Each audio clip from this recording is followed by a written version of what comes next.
Welcome to another episode of Going Free. I am, of course, No White Guilt. And as I am alone, I ask for your indulgence at times so that I can get things together.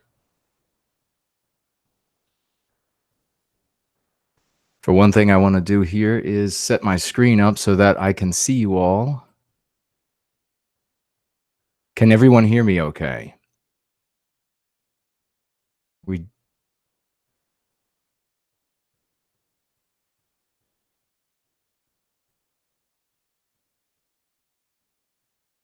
right, I'm just coming over from this week on the alt-right with Mark, and we had a glitch during the show,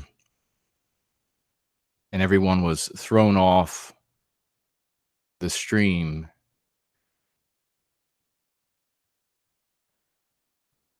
So if you're coming over from that show, you'll know that there was a little bit of fireworks, as two different sets of ideas, vastly different, came to a head, came together, and it was a good thing that it did. In fact, we are going to be addressing a little bit of that today as well, as it is.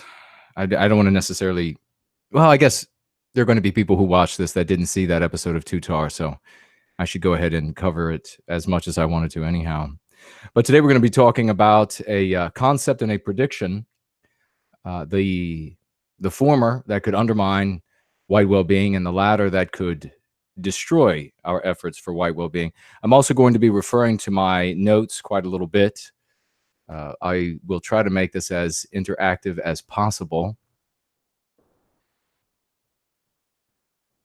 Let me just take a look at here.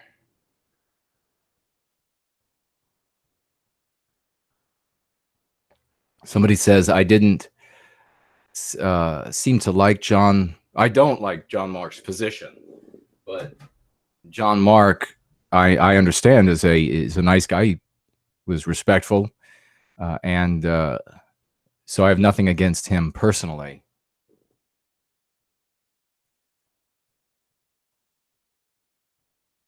But I wonder, and I will ask you all as I gather this together for the show, I will ask you all, where does this idea of civil war come from? I've had a few people reach out to me recently with their thoughts of this idea of a civil war, of sabotage, just upsetting and undermining the entire United States. I see Spartan Warrior Queen. Hello, great to see you. Let's see if I can do something even better with this, because the chat on that screen just goes a little too quick.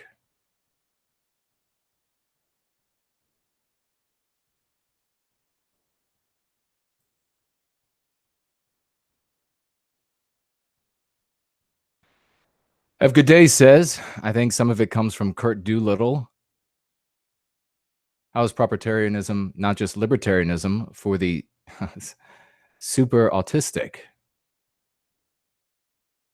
Spartan Warrior Queen is asking, see, I almost missed that, is asking what happened. Well, we had John Mark on, and of course he has skyrocketed. He's at this meteoric rise in popularity. And so there are some questions about how that's happening, and I have some ideas about how and why that's happening. Interactive. I will be trying to, Don, I'll be trying to read what you all are asking and saying and responding to those statements. Anyhow, so he has these, he came on and he has this idea of civil war, and we'll get into that a little bit more later on in this discussion, and this idea about sabotage and that playing a role in somehow saving us from anti-whites and anti-whiteism.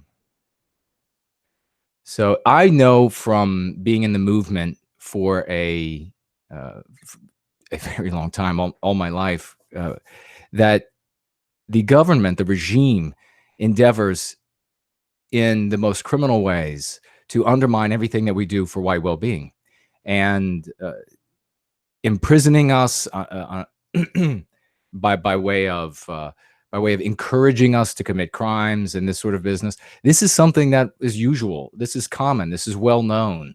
At least it was well known. He just said, White Ice TV just said, he doesn't talk about sabotage. He just said in that show that we just had that a couple of well-placed actors, he's going to have a special forces guy to talk about. What is that if not sabotage? Of course it is. Yeah, right. That's true, though.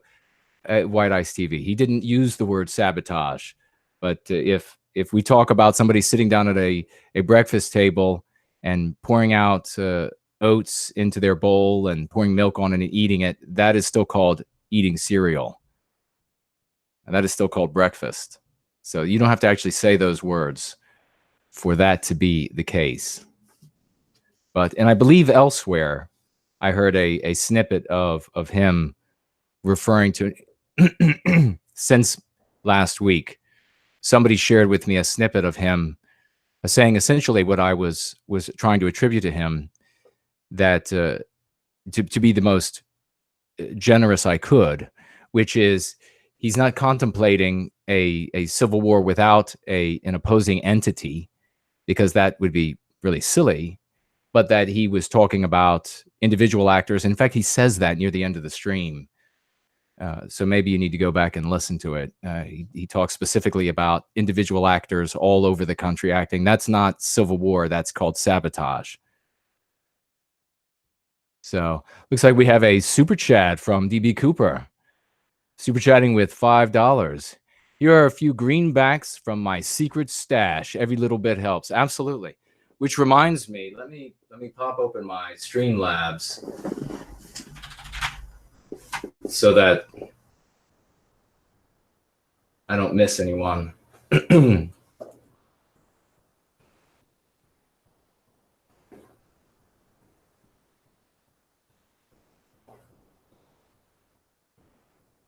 All right, so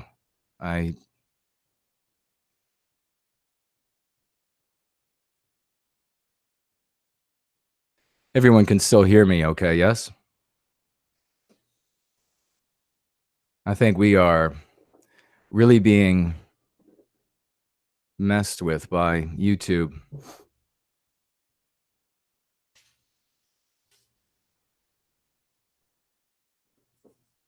Okay. Thank you, Taylor, for that. So the first thing we're going to talk about is this, and we'll get back to the whole Civil War issue a little bit later. But the first thing we'll talk about briefly first is, I guess just to say also, this will be about a 30-minute to however long stream, however long it takes to get through it, to discuss these issues, because they're both important for white well-being and they need to be addressed. Also, if you have not, please tweet and gab this stream out to your circles of influence, post it up on Facebook and different social media platforms so that the information can reach as many people as it can. People are talking about that we don't have a lot of time. We don't have a lot of time. We have to work quickly. Here's the difference, though, is that there is this notion that there's like a cutoff date. Like as soon as we get to this date, suddenly it's going to be, well, there's no chance at all. That's not how it's going to work. We're going to go deep into a increasingly hostile environment. That's the reality. And as we go into that increasingly hostile environment, we are going to need to come together. We are going to need to come together as a new people, first ideologically, and then maybe something more. But we need to come together as a new people ideologically so that we can take advantage of contexts that present themselves to us as we move into increasingly hostile environments.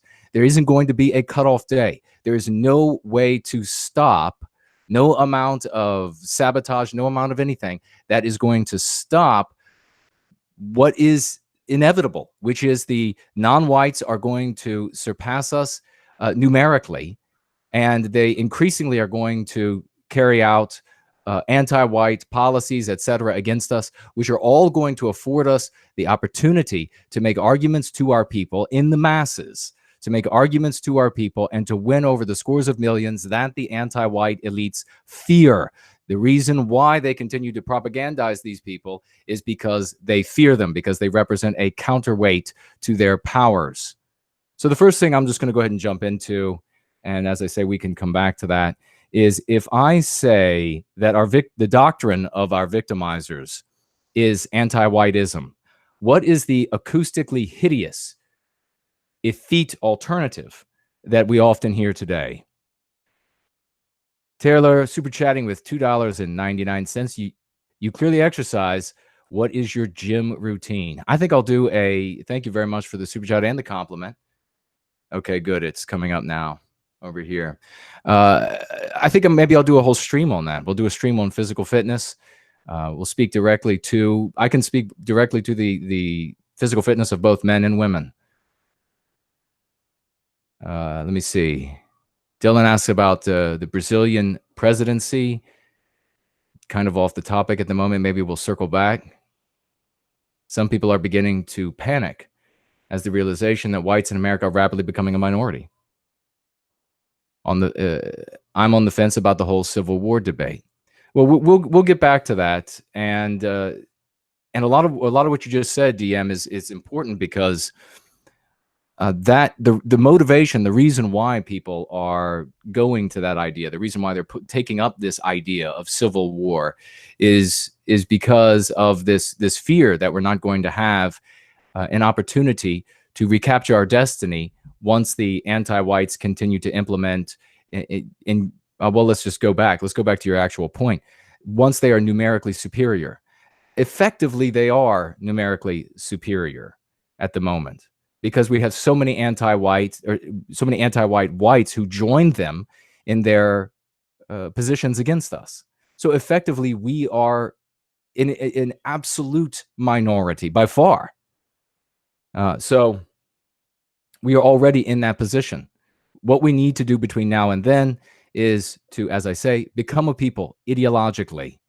You cannot have a civil war without a counter entity to it. So you're going to need a people anyhow to accomplish that. But there are clearly some other, and I'll say what I said at the end right now. I'll say at the beginning of this stream, and that is, not only do I repudiate all violence and illegality, but I also aver that all violence and illegality will harm our cause for white well-being. I will not be dragged into, I do not believe that any good will come, and it never has. Just simply look at what has happened when people do things like the guy who went and shot up all of the children, up in, what country was that? Breivik. What did that spawn the Great Revolution? I mean, you're not in this country, in the United States. They will escalate. Law enforcement will escalate until you're dead.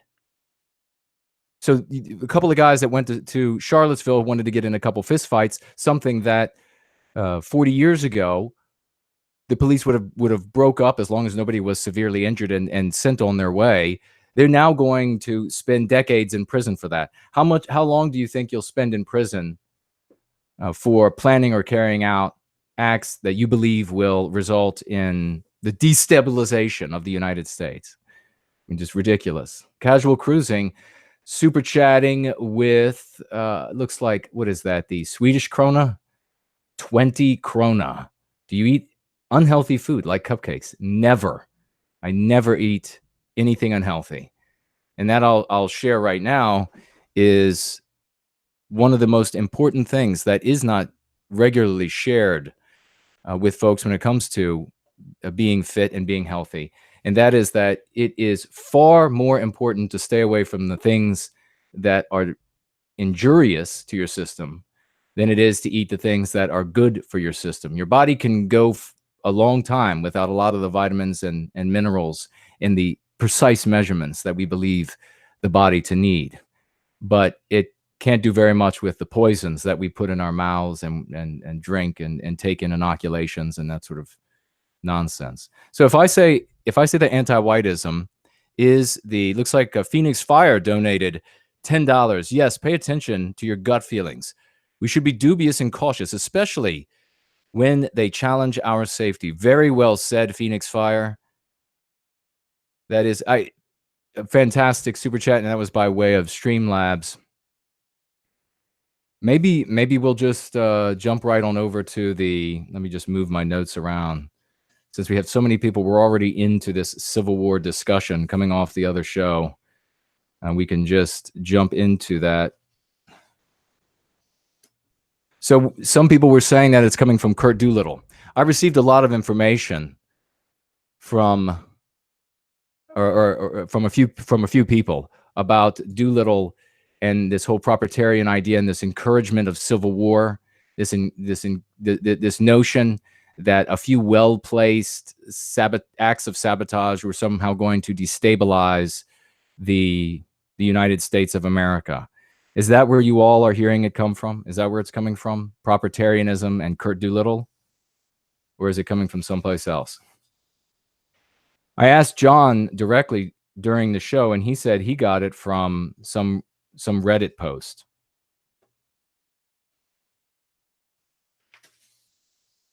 What if the Mexicans declare the Southwest to be Aztlan? Would the federal government intervene? Might not, since they're brown. No, the federal government will absolutely intervene. People are planning for the worst. Well, and we'll get into that. What exactly does it mean when you plan for something like civil war? What exactly are you initiating in what series of decisions are you initiating in a person when you tell them that there's going to be there is an impending civil war? Is it a set of questions and answers that are conducive to white well-being? Okay, so this is what I was talking about when I was saying that there is a prediction that's out there that could destroy the cause for white well-being. And why do I say destroy the cause for white well-being? Well, that prediction, of course, is this prediction of civil war. This is what I wanted to get in. And why and how will it destroy the cause for white well-being?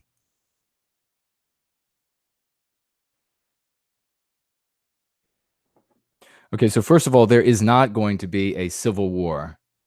The Reddit post in question does exist. He came, looks like somebody came across it on the Reddit, on Reddit rather.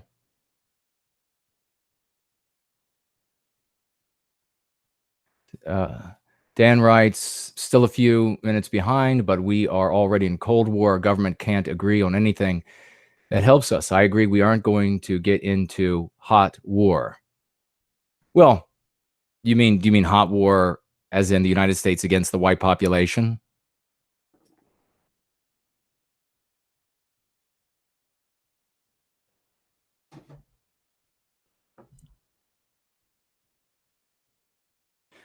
Okay, I've briefly spoke to this, and we'll just go over it again just for continuity, and that is that there is not going to be a civil war in the United States, because for there to be a civil war, there needs to be two or more entities, governments, churches, ideological bodies, so bodies of thought. There need to be two or more entities to vie against each other.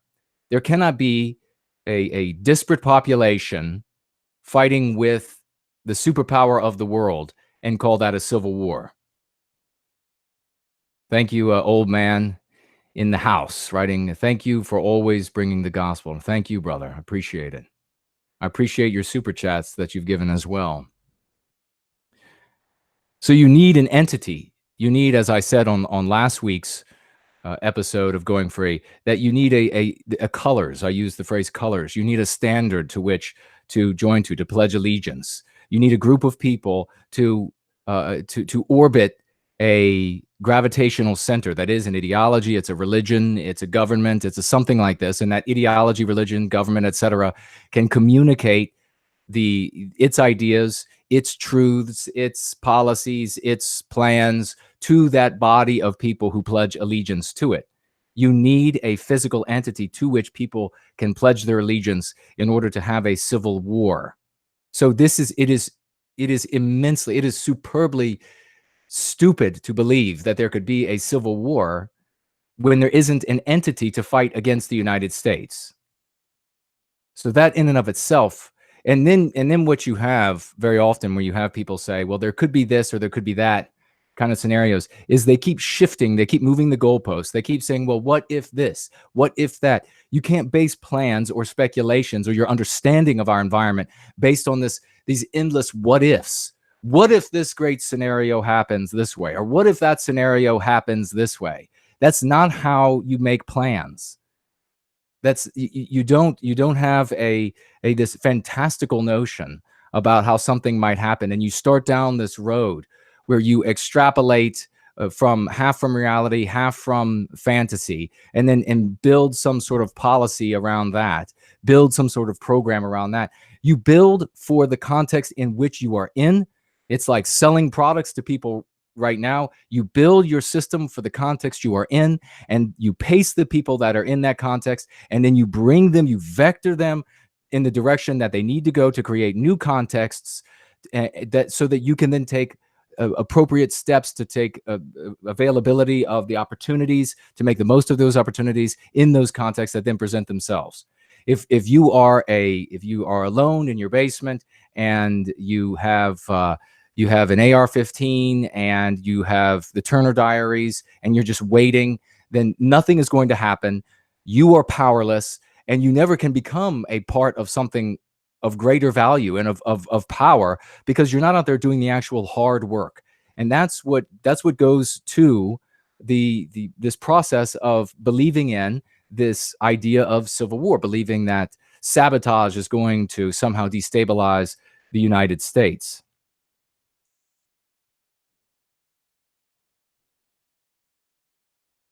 What does the US government also?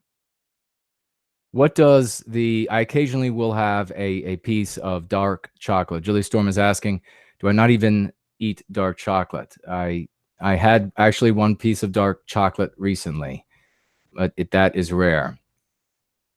Younger people have a different view of war because they are more used to terrorism than organized war.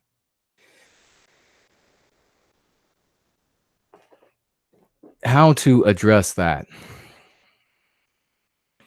Are you suggesting, I guess that's double X, that we redefine war as one person here, one person there, fighting against the federal government of the United States?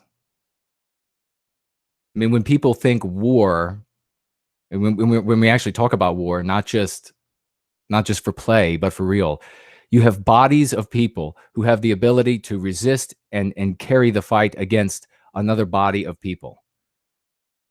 So actual power, not Hollywood. Hollywood is not reality. Hollywood physics are not reality.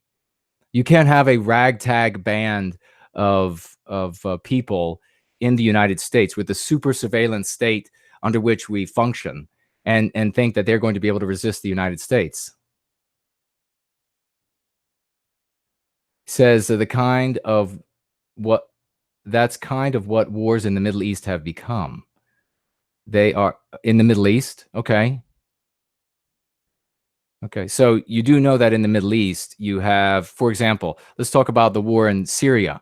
You have the war in Syria. You have both sides being funded and armed and supplied by the same groups of people.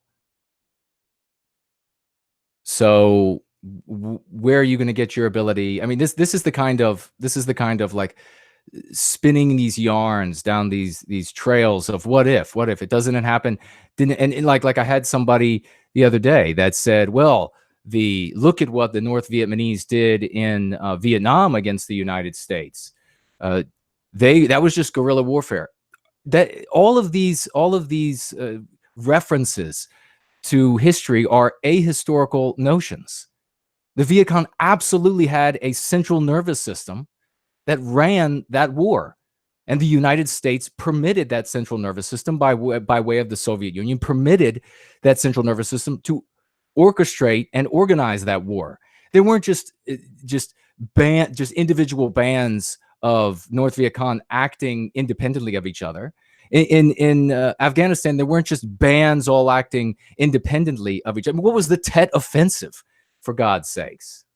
Roy Danton, super chatting, thank you very much, with $4.99. People keep forgetting that once civil war breaks out, large numbers of fellow whites are going to join the enemy.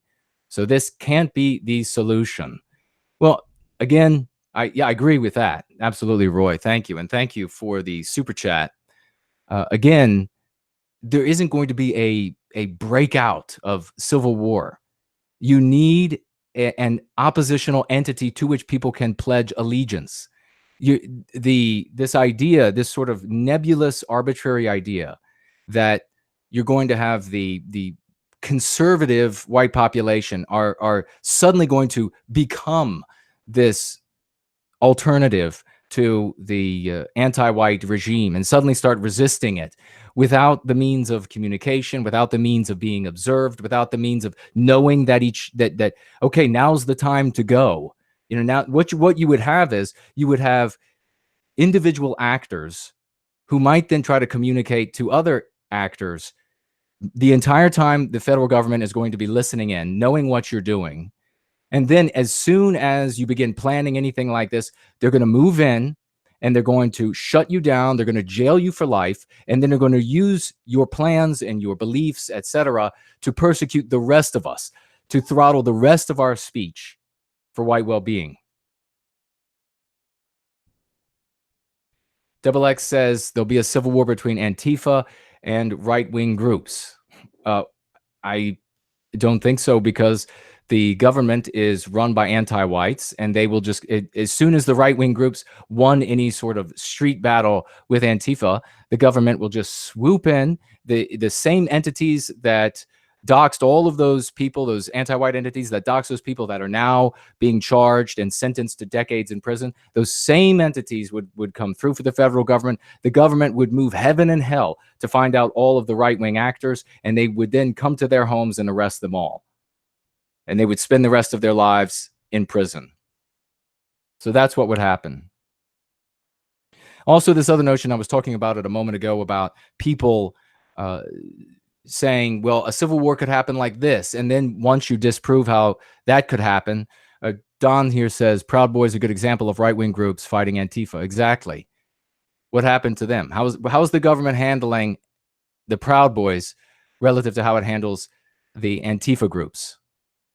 And everybody who's saying this, everybody who's saying that we're going to end up with these spiraling fighting bands out in the streets or something of this nature, everybody who's saying that is saying it's going, the federal government and state governments are going to get even more anti-white. So if they are already moving in the way that they move against those who stand up for white well-being, what will the future be like for groups like the Proud Boys who want to go out and have some fist fights in the streets, or fights with baseball bats, or worse, fights with firearms? Then what will happen? Then what will those anti-white governments do to those white actors, to those people who care about white well-being, wherever they are on that spectrum? And that's another important thing. So I was just going to say, though, those people who say there's going to be a civil war will say that, well, okay, well, you've just proven how you need an entity, opposing entity, and there isn't one. And so, but now I'll add this to the mix. Now I'll move the goalpost again, and I'll say, well, it'll happen because of this or that. It'll be a rogue general. That is called wishful thinking. And you don't base the survival or erasure of our people, the plans to prevent that from happening, you don't base the plans for recapturing our destiny on wishful thinking. I mean, for God's sake, you deal with reality.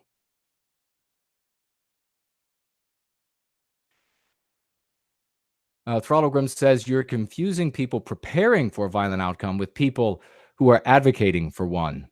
I'm talking about people who are advocating, and people who are also advocating the notion that there will be one, and therefore you need to prepare for this impending violence, rather than doing the yeoman's work and the actual hard work of going out and winning our people to our cause of white well-being.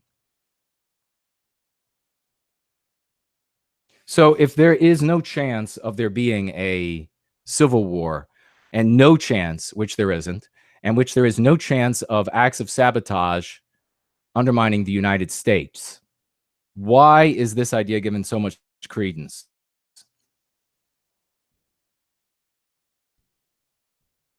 Does anyone know? Why is this idea of civil war and simple acts of, hey, Laura Towler's here. Good to see you.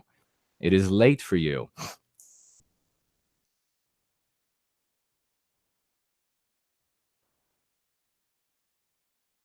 Bill asks, what does us winning look like to you? Well, we'll get to that. I've spoken about it, the direction, at least in this very stream. So why does this idea, this is an important point. Why is it so easily, why is it so quickly become adopted by so many people? The idea that there will be civil war, the idea that an act of sabotage will undermine the United States.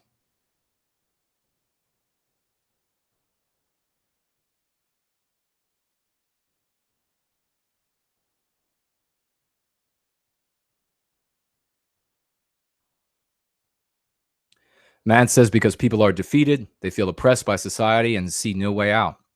Absolutely. That plays a part. They haven't heard the message of white well-being.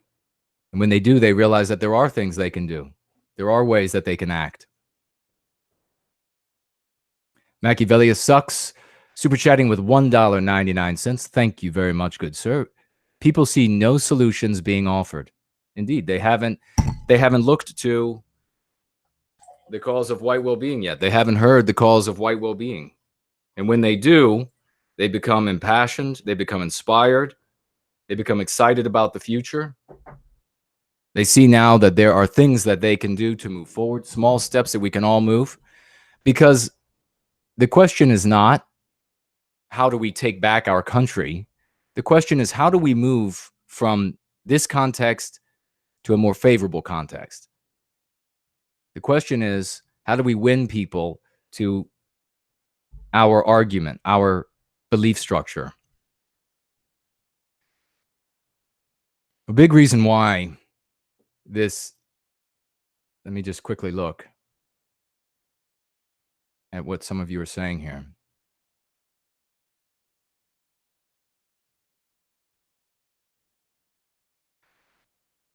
Dan, the Oracle says people are reading Siege and Turner Diaries and wishful thinking. They don't have a proper understanding of history. They're also into accelerationism. Well, accelerationism only makes sense, again, if there is an entity for people to turn to. If there is no entity for people to turn to, what you then have is, let me just make sure.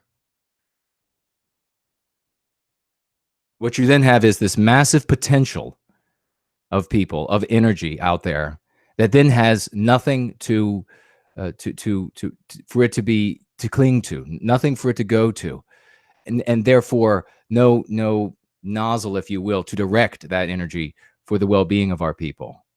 So you have to have an entity in place before things get so bad that the system begins to fall apart.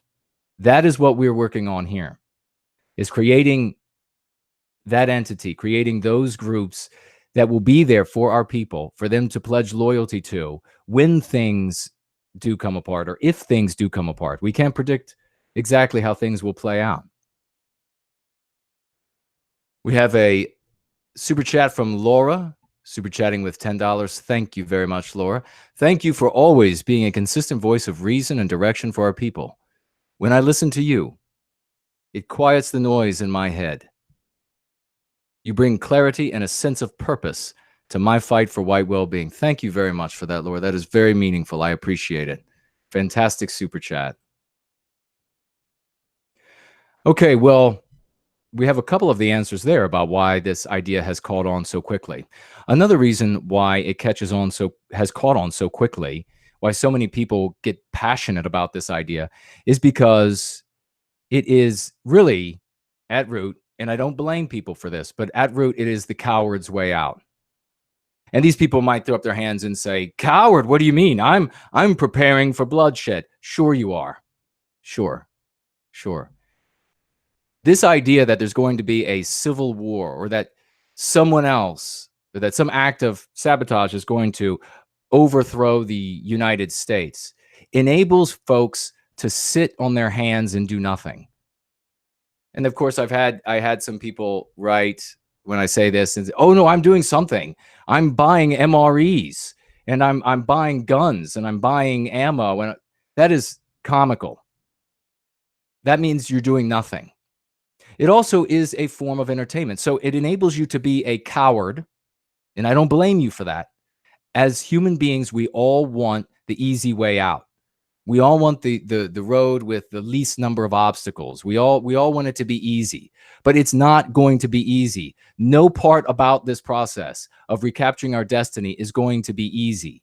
Every bit of it is going to take courage.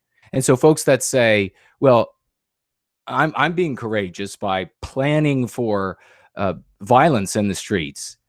They're not being courageous by planning. They're not being courageous by buying the MREs. It would take courage to get out on that street with your face and pass out leaflets and speak to passersby about white well-being and try to bring people to our cause. It takes courage when you are sitting at that dinner table with your family and your in-laws and you say, you know what, enough is enough. No more of this anti-white nonsense. I'm not going to stand another minute of it. I'm not going to hear another anti-white comment and put up with it. That is what takes courage. It takes courage to say to your family members, you know what, if you're going to be anti-white, or to say to your friends, if you're going to be anti-white, I want nothing to do with you. It takes courage to say what you believe at your work when you know there's the potential of losing your job. It doesn't take courage to believe that someone else is going to fight a civil war for you. It doesn't take courage to believe that someone else is going to pull off some act of sabotage, like I heard in a Doolittle recording that some little act of sabotage somewhere is going to somehow destabilize the whole U.S. And then who's going to sweep into the scenario? Who? What entity? But someone will, and then suddenly you'll have your conservative United States back. That's not how it works. That is the voice that's going through these people's heads. And as I say, I understand, I forgive you. We are cause of redemption. Come back to reality. You're going to need courage. Stop looking at the maps about where the Civil War might be fought, in what area of the country it might be fought. Stop with all this childish gaming nonsense. Come back to reality. Get brave. Get online and start speaking the truth of white well-being to friends and family. Get into the public and speak the truth of white well-being with strangers. That takes courage. How many of these people who claim to be so tough and who are girding themselves with munitions and camouflage, how many of them are brave enough to go to the mall and pass out leaflets, or much less go to their library and in secret put leaflets into books for white well-being? How many of them are brave enough to do that? None. They're brave enough to go buy a gun. They're brave enough to go buy a bullet or a box of ammo, which I have myself. I exercise the right of self-defense, but that takes no courage. It takes courage to do what I'm doing now, for people to see my face and see my name out there for what I'm doing. It takes courage for all of you. It takes courage to tell the in-laws that if they're going to be anti-white, you want nothing more to do with them. That's what takes courage. It takes courage to take that youngster aside and tell them the truth about what's going on before they are infected by the mean pathogens. That's what takes truth. But you know what another element of this is? Another element of why this idea of civil war grabs so many people, and so many people have just been enamored and engrossed by this idea, is that it's entertainment. It is fun for them to sit around and speculate about how it will start. Who's going to start it? What might be the general's name? That's fun. It's just entertaining. So you are relieved of your responsibility. If you believe in this idea that there's going to be a civil war, you're relieved of the responsibility to be courageous. You are relieved of the responsibility to be an actual actor in the fight for white well-being and service to white well-being. And you are entertained by your own speculations about how it's going to get started and then where it's going to go once it's started and moving. So essentially, belief in an impending civil war is a form of quietism. It is an acceptance of the status quo and a doing of nothing to oppose it. Now, John was saying that, he believes that there's this impending civil war, and the people that follow him who believe it, they all are active. But active doing what? If you really believe that there's going to be a civil war, an impending civil war, 5 to 10 years is what these people are saying. What are the questions that you're going to be posing to yourself? Is it going to be, how do we form a community? How do we form a new ideological people, or people ideologically? How do we recapture our destiny? Are those the questions that come to you? No. The questions that come to you are, where am I going to run? Where, and if you are real, I mean, look, unfortunately, I've been in plenty of fights when I was a younger man. And the guys who talk the biggest about and the loudest about how bad they are at fighting, how much they can sweep the floor with the opposition, those are always the cowards, the wimps. So these people who are talking about where they're going to make their last stand, is that conducive to white well-being? There is no future in a conversation about an impending civil war. There is no future for us. If you really believe that a civil war is impending 5 to 10 years, then it's time for you to get out of the chats, get out of these conversations, and find the other country to which you're going to move to save yourself and your family. There's no reason to continue to demand that others agree with you that there's going to be a civil war. The only thing that makes sense now is to flee, because there is no entity for us to pledge our allegiance to resist the sort of violence that the United States will exact upon any opposition to itself.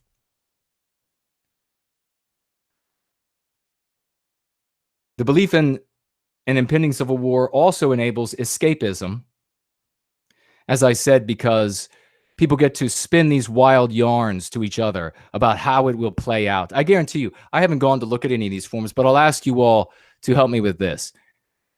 Those of you who have either belief right now in an impending civil war or did believe that there was an impending civil war, did you see the groups of fellow acolytes discussing how it might play itself out?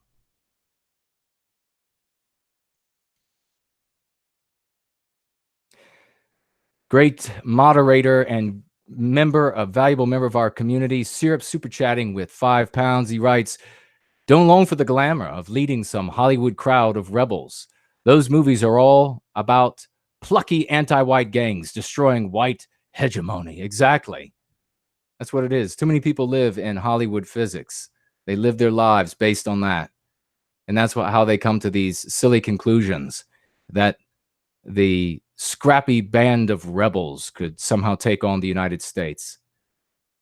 Just look to the places where groups resisted the will of the United States government, and you'll see. Look to Waco.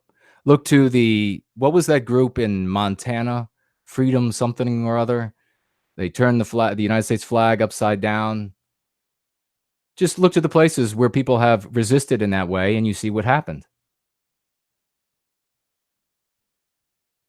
They just annihilate them. Women, children, and everyone.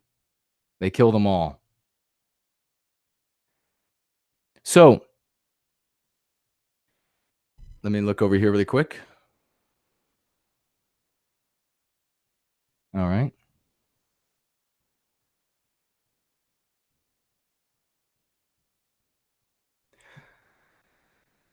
Looks like we just got a super chat of 100 Danish krona from Nuke Cloud Stalker. Thank you very much for that super chat and that investment. He writes, or she writes, "You're not only right, you're also living out your own advice. Here's a small token of appreciation. Any advice to a university student for the cause of white well-being, both short and long term?" Yes.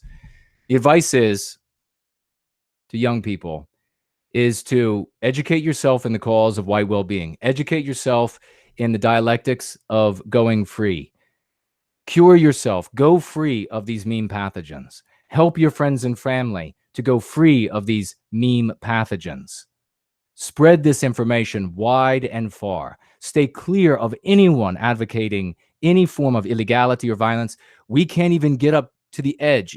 If you come close to the edge of law in any of our countries, but you're not breaking the law, they will still magnify it to convict you. Stay away from anyone suggesting, and when anybody does suggest breaking the law, you reject them and get away from them as quickly as possible. Start a family, rear your children in love for our people, love for our history, love for the great destiny that we will have again. And then we will, by way of those efforts, the efforts that we're making here, the kind of things like we do here, we will recapture our destiny. And the big difference is between what I'm suggesting and what some of these others suggest when it comes to prepping for, or just prepping in general, for some sort of hostility, some sort of breakdown of social cohesion, is that if we spread going free to the masses of white people, there'll be no compound, there'll be no town, there'll be no county that the federal government can swoop in on with Apache helicopters and whatever else. They don't even need to do that. All they need to do actually is shut off the water and power, and everyone will give up and happily go right to the jail where they can eat again and have water. That's the reality. But what I'm saying here is that if we spread these ideas, these dialectics, if we spread going free to the masses, there's no central hub here or there that the federal government or state governments can wipe out and shut down, because it becomes this sort of mist that the federal government can't grasp. It becomes this ethereal thing that is everywhere and nowhere. That is the only way to fight a power like the United States. A power that is willing to use the might of its arms against its civilians. You do not fight it with weapons. You can only have success symbolically.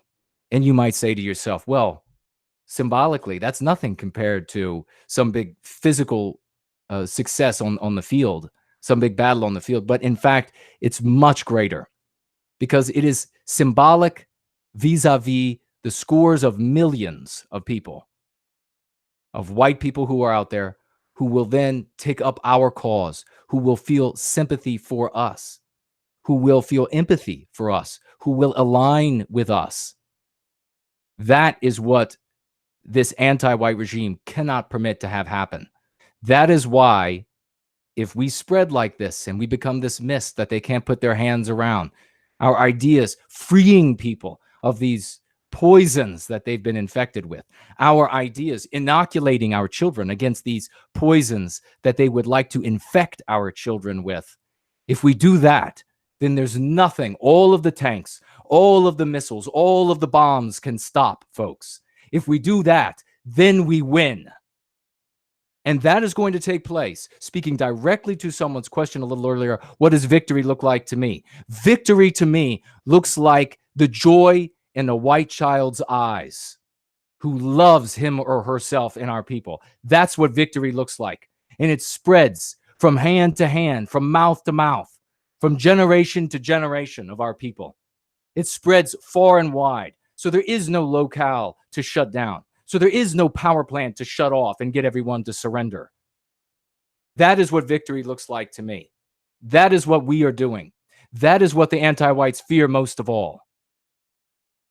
They fear these many scores of millions of whites looking to us for their leadership, looking to us for love and an identity that they can take pride in, an identity that they want to embrace, an identity that they will happily escape from the one that they have been burdened with by the anti-whites.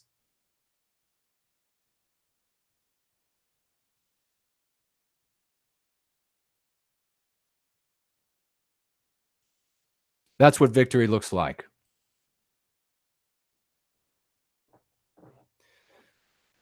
Let me see. Let me see what's going on in the chat.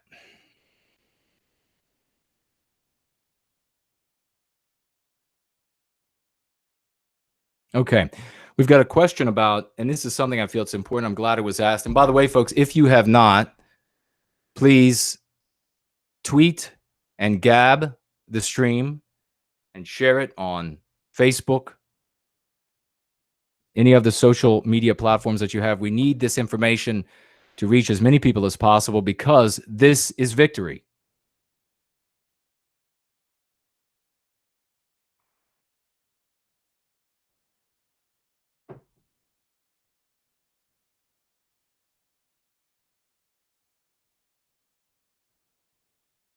Okay, the question about the time is not sufficient to go out there and just win people over. That is based in the false notion. I see Syrup Syrup says there's only 150 likes. Yeah, click the like button if you haven't. That will also help to spread it. This is based, this idea that we don't have the time. This is based in the false premise that once we reach some marker of numerical, uh, it's already passed though. I mean, I addressed this a little earlier. Numerical inferiority. Once we go to that point, that suddenly there's nothing we can do. We have to stop it before we reach that point. I understand that fear. I understand that there are a lot of people that think that nothing can be done once we become numerically inferior to the non-whites. But we are and have already been numerically inferior because there have been a great many white people who have been voting with them, with the anti-white non-whites. So between the anti-white whites and anti-white non-whites, we have already been beyond this date. And yet we still continue to fight. And that's what will happen. I'm going to share it and just be mature. Let's be adults. We are going to go into increasingly dangerous times for our people. That's going to happen. It's inevitable. It's fait accompli. They already have the numbers. The doors are already open on the nation. There's no putting this genie back in the bottle. It's a reality that we have to live with. Now, it doesn't mean that the future is going to look that way. But what it does mean is that there's nothing that we can do short of allying with Martians, as I said in the past stream, and having them bring their military might to bear on our behalf. Short of that, there's nothing we can do to stop this inevitability. We have to get on a path that will bring these tools that I discuss in Going Free to the millions of our people so that these ideas spread, and that in whatever amount of time that takes, based in and we can only speculate from the context that we're in now, based in whatever amount of time that takes, that we will become a force that can recapture our destiny and reclaim our lands. And make no mistake, we will reclaim every inch that is ours. None of that which has been stolen will not be reclaimed. Know that. I mean, for all of these non-whites, I mean anti-whites, both white and non-white, who gloat now about how our time is near and our time is at an end, and soon they're going to be the majority and they're going to do what they will for us. Well, I have a message from John Donne. Ask not for whom the bell tolls. It tolls for thee.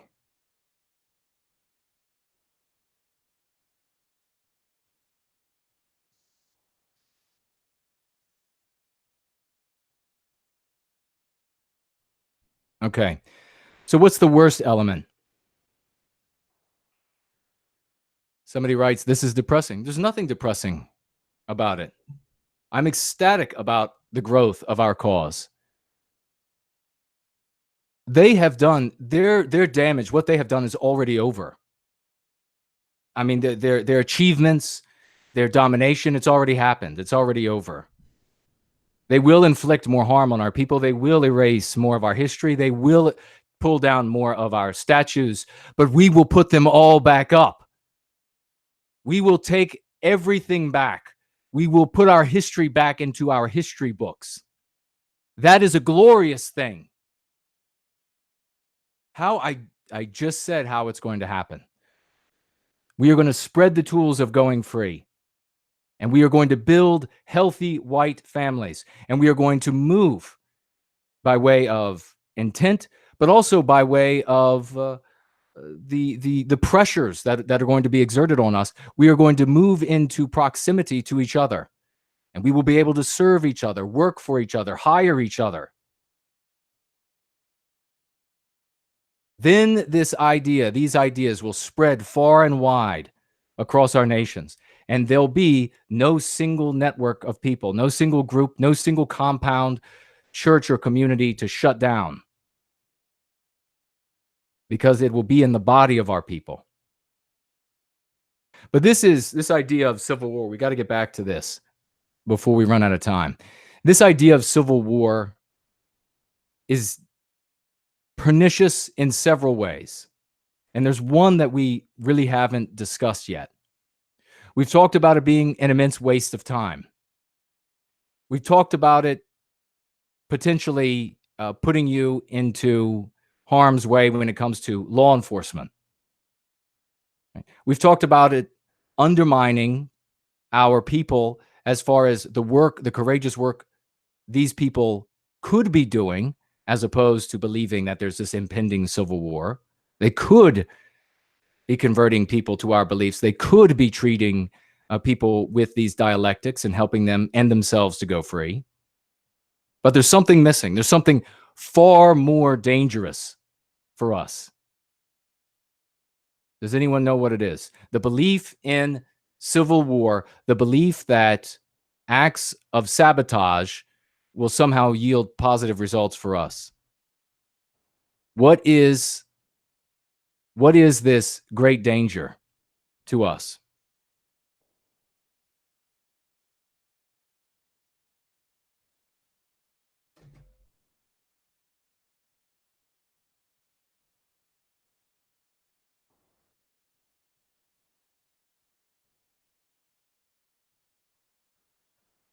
Somebody writes, we need to take physical action now. That's right. I want you to say to your family today to take a physical action. Go to your family and tell them you will not have any anti-white ideology in your home anymore. You're going to throw away your television because everything that comes through that idiot box is anti-white. Take that action. Do something real.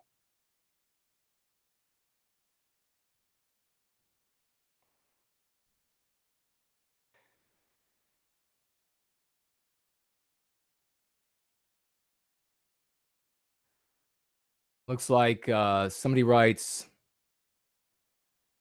for my question, in response to my question, makes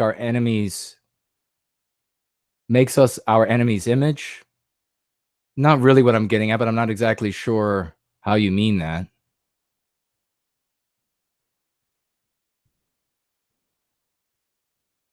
We do need white nepotism. We need white people to actually. It has never happened. We're always charged with this, but it has never happened where you go to an employer and they say, "Well, oh, you're white, you're hired." That never happens? Police officer pulls you over. Oh, you're white. Sorry, you can go. We need white people to start sticking together the way that non-whites do. Absolutely. People asking about, action. To think that, I mean, you're really confusing things if you think that buying MREs is somehow action, is somehow doing something real, whereas arguing with your relatives, persuading your friends to take up the cause of white well-being, that somehow is not action. How preposterous. We don't do that here. There's no idleness in Prometheanism. There is no waiting for somebody else to do it for you. I mean, people here, I don't know. I'm not a follower of Kurt Doolittle and this proprietarian business. But what I hear from others is that there's a lot of here's a document for all time sort of stuff. Here's how the world can be crafted to be perfect somehow, because how it's going to be implemented, interpreted by angels. I mean, that's silly to think that there could ever be a document that could save us from ourselves. If you're going to have human beings interpreting anything put down, it can be interpreted to mean the exact opposite of what was written. So it is a preposterous notion. That's one of the things I heard. If that is not an accurate representation of Kurt Doolittle or propertarianism or John Mark's positions, then I don't attribute it to them. This is what has been shared to me as their positions. So take that for what it's worth. If they actually hold different opinions, then I will address those opinions when they're shared with me. Let's see, what else do we have here?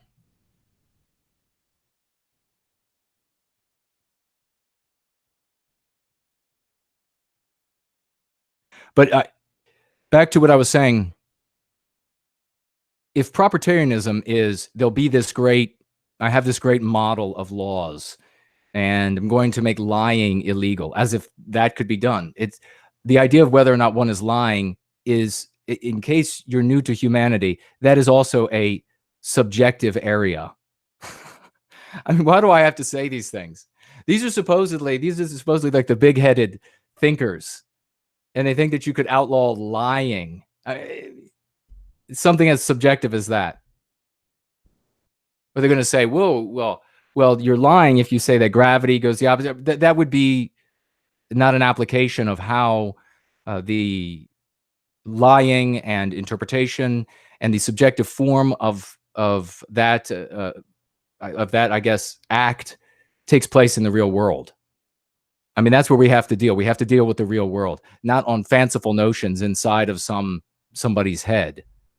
So, but if that's propertarianism, and if propertarianism is uh, just wait because somebody else is going to fight this big war for you. Some general's going to sweep in, maybe, or some ragtag band of rebels is going to go blow up 4 feet of railroad track, and then suddenly you're going to have your propertarian utopia. If that is what propertarianism is, not saying what it is, that's what it's been shared with me as. If that's what it is, or in any way can be said to be that, Prometheanism is the exact opposite. It says you have to go out there and make this happen. You have to, most importantly, start with yourself and the infections with which you are hobbled. And you have to work on cleansing yourself of those infections. And that's what we'll be talking about in these videos. That's what I will be teaching you to be able to do. That's what I teach you to do in the book Go Free, and we'll be teaching more of in the next the second edition of Go Free. And then you have to go out and have the courage to spread it to the rest of our population, to reach out to our people, to prospects of our people who are able to receive this information, who need to be rescued from the anti-whites, who need to be rescued from their self-hate, the white noir with which they are infected. So if one doctrine says, sit on your hands and wait, and I have this perfect literature that will cure everything if it can just be implemented, and somebody else is going to do your fighting for you, maybe you might have to save up some military food packs and ammo and things like this. But otherwise, you can kind of just sit back, kind of act like a coward, entertain yourself with how this might play itself out in the meantime, and make donations and buy the books of these people, and then just kind of wait. If that's what one doctrine is telling you to do, I'm saying we have to do the exact opposite. It is all going to depend on your ability to be a hero for our people. It's all going to depend on your ability to cleanse yourself and those around you. You have to do the hard work. We have to get together and make this happen. So that is where I was going with my question earlier, when I was talking about not only does believing in a civil war and sabotage rob you of the right questions, and therefore it robs you of the right answers, but it also brings the legitimacy of the federal government's persecution by way of the acquiescence of the white masses down on us as a movement, down on us as thinkers. Why? Because we can think about this in several scenarios. If some crazed person decides that it is possible to undermine the federal government by some act of terrorism, and they go out and they carry this out because of it, the federal government will use that as a casus belli to annihilate this cause.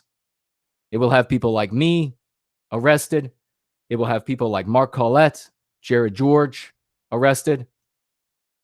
And they will be able to do it because the many millions of white people in this country that the anti-white elites fear, they will be giving their tacit consent because they will be fearful of acts of terrorism.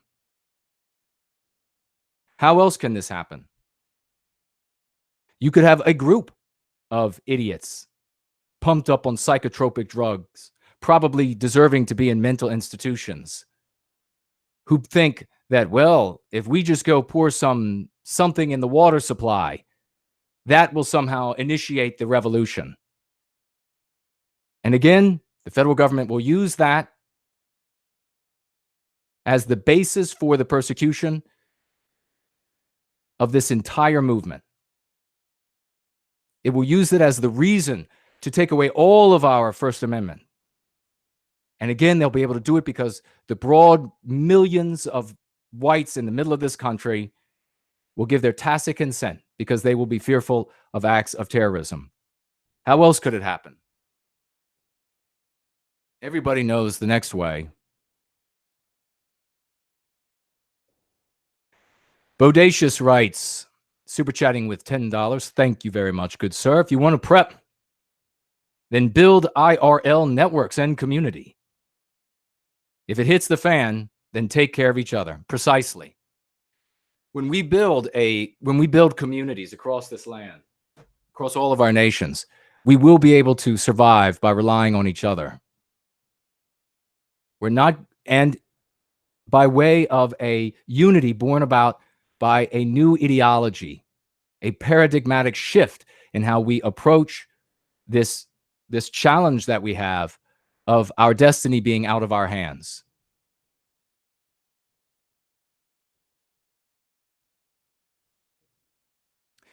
We have 5 Canadian dollars. Strong social bonds is your bug out plan. Not exactly sure. Is that terminology for when society crumbles? It's not going to crumble. Just stop with this nonsense. Okay, the other way, I was just asking for anyone, if anyone knew about another way that the belief in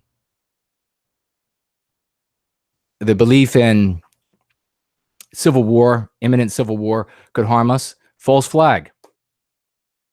There aren't enough crazy people out there who are willing to sacrifice themselves by way of some act of sabotage and maybe die in the process or go to jail in the process or what have you. So then you have a false flag. And since you have a body of people who are talking about imminent civil war and how it would be good for us, you then have all of the evidence you need to go before grand juries, to go before Supreme Courts, to go before all of these bodies and say, well, these people were talking about this. They believe the outcome would be positive for them. An act was carried out. Clearly, it was a result of their thinking. And therefore, we can take these steps. Again, this is not a matter of the government being able to do these things or not, or the regime being able to do these things or not in a vacuum.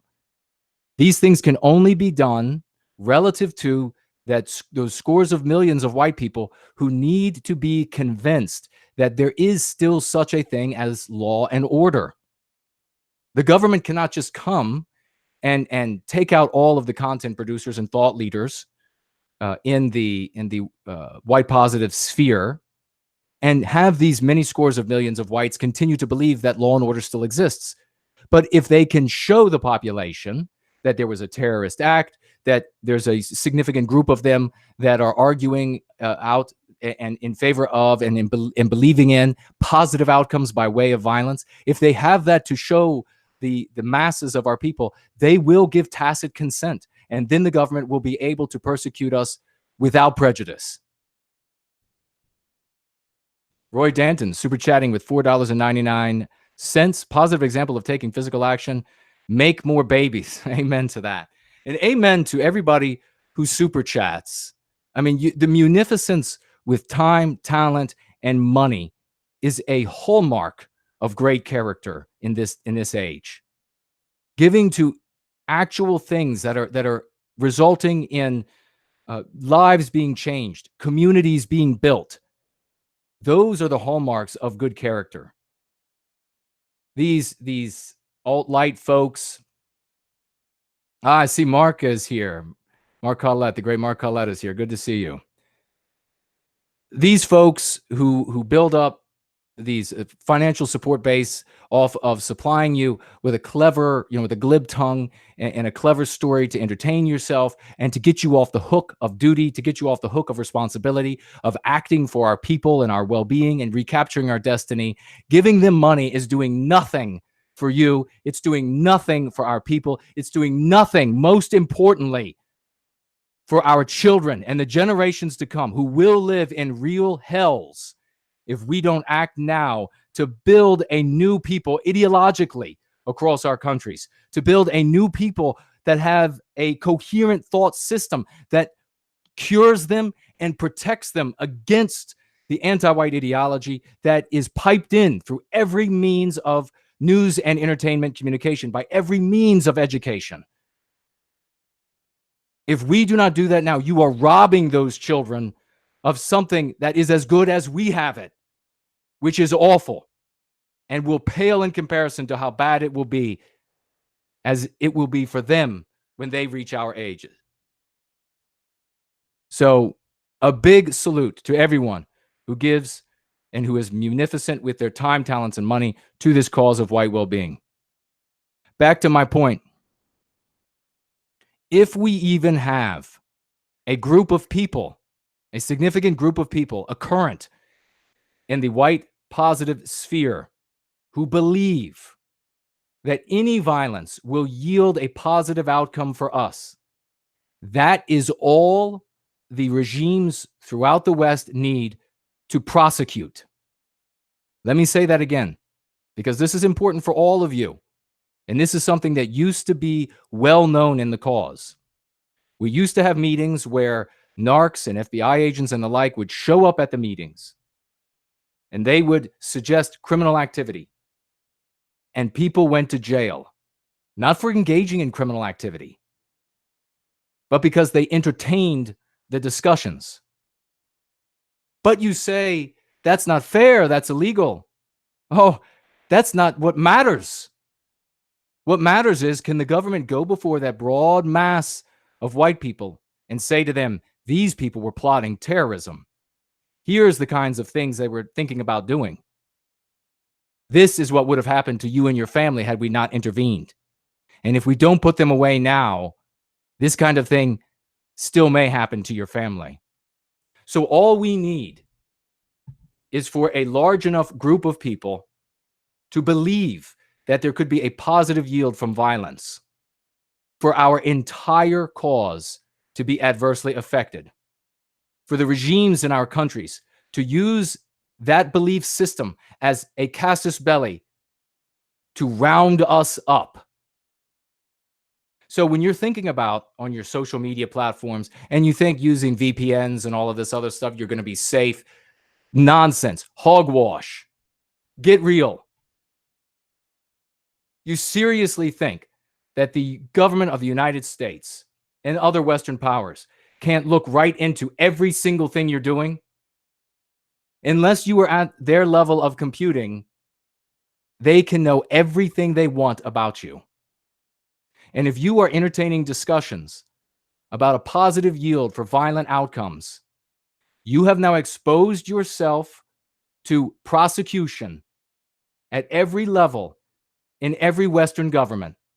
Every single grand jury will happily indict you when they hear that you believe there could be a positive yield from violence. If you can't see that for yourself, or you can't see it now that I've outlined it, you are too blind to see anything. And there's no helping you. And please, if that's the case, please stop associating with us in the movement for white well-being. Please move off. Call yourself a Marxist, call yourself a leftist, call yourself anything, but get away from us. All of you, I strongly suggest to protect yourself, to keep yourself out of prison, to keep yourself out of being round up by one of these this pretense that you see happen all the time in the West, where the anti-whites will go out and they'll just say, okay, this dozen people are going to be rounded up. It doesn't matter that you've done anything. Are our memories that short? Do you not remember in the 80s, FBI going to people's homes and finding bleach in their cabinet and a chain in their garage and a can of gas and arresting them for possible acts of terrorism? How much quicker do you think you will be arrested if you believe there'll be a positive yield from violence? Your head will spin. That's how fast. That's how fast they'll lock you up. So you're wasting time. You're making a fool of yourself. You're depriving the movement of the energy that you could be giving. And you're opening the door for these regimes, these anti-white regimes across the West to crush us. You're giving them all of the information they need to shut us down, to shut you down. So here's what I have to say to protect you, all of you out there. If you've already had these conversations with friends or family, you've been online and you said maybe there could be something positive from a civil war, or there would be, or maybe there could or would be something positive from an act of terrorism, some act of sabotage. Go back and repudiate it all. No good will come from any violence. No good will come from any violence that takes place in the name of white well-being. All of it will harm us. Every 5 feet of railroad you blow up, even the threat, every single one of these thoughts, every single one of these prospective acts will harm us. So do you hear that, potential DA? Do you hear that working at the FBI? Do you hear that working for Homeland Security? We here in the cause for white well-being believe that every single act of violence and criminality will harm our cause. Not a single good thing will come from it. If you want to go shut people down, you go shut those folks down who are talking about terrorism. You go shut them down, but don't shut them down in the name of the right wing. Don't shut them down in the name of certainly not white well-being or Prometheanism. Shut them down in the name of their taking, and leave us to be.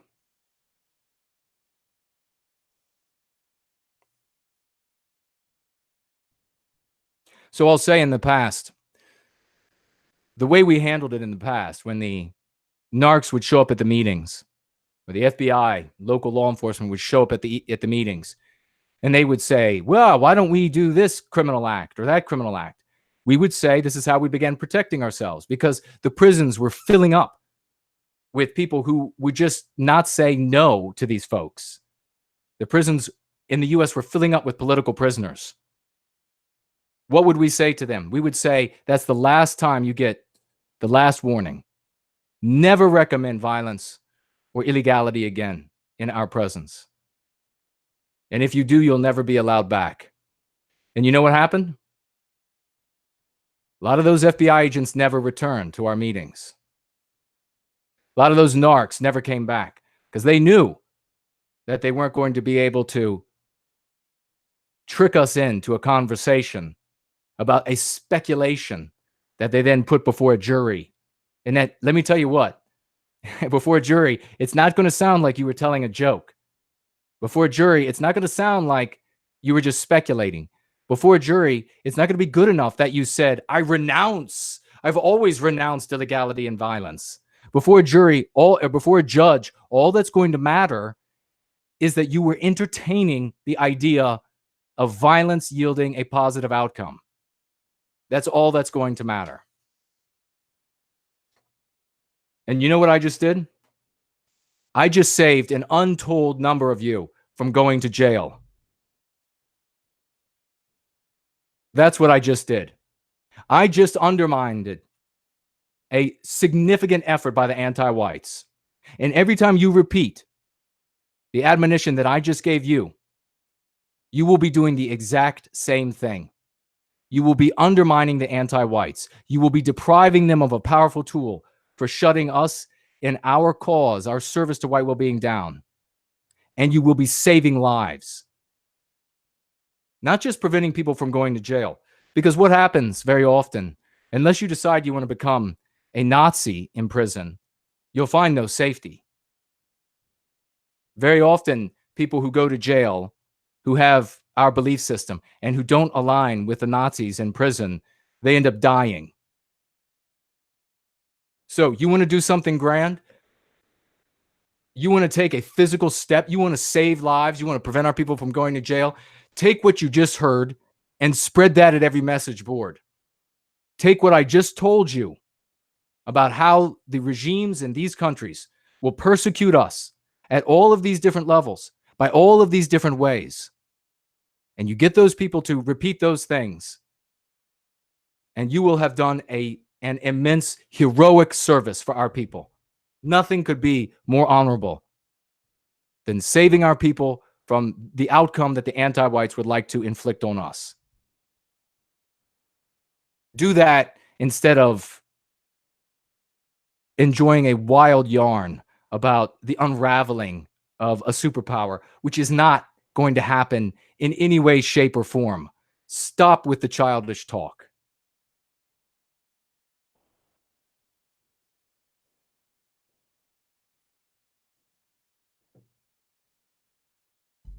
And I don't blame you. Again, we are a movement of redemption. So I don't blame you for wanting the easy way out. If this has been you, if I'm speaking to things that you have thought and actions that you have taken, this is not about you personally. You have been misled. You have been tricked. You have been deceived. This is a movement of redemption. We will have you back. Give up this nonsense. Turn away from these glib speakers who are giving you the easy way out. There isn't an easy way out. That's the coward's way out. We welcome you back to something that is real, something that is productive, a paradigmatic shift toward a bright and glorious sunrise coming from the West.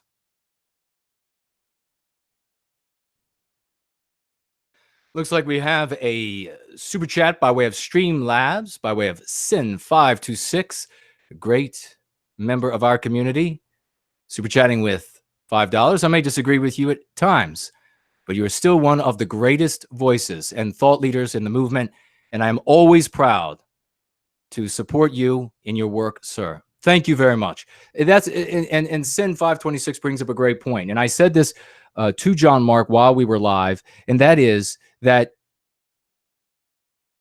my argument against John Mark's position has nothing to do with John Mark as a person. We are men discussing different ways, different programs by which we might achieve a similar or identical objective. I don't know exactly what his objective is, but as men, we're able to argue. I've heard that John is a nice guy, and he certainly seemed very respectable on the show. I have nothing against him. Perhaps we'll have him on tap in the future. I gave him my email. So nothing against John whatsoever.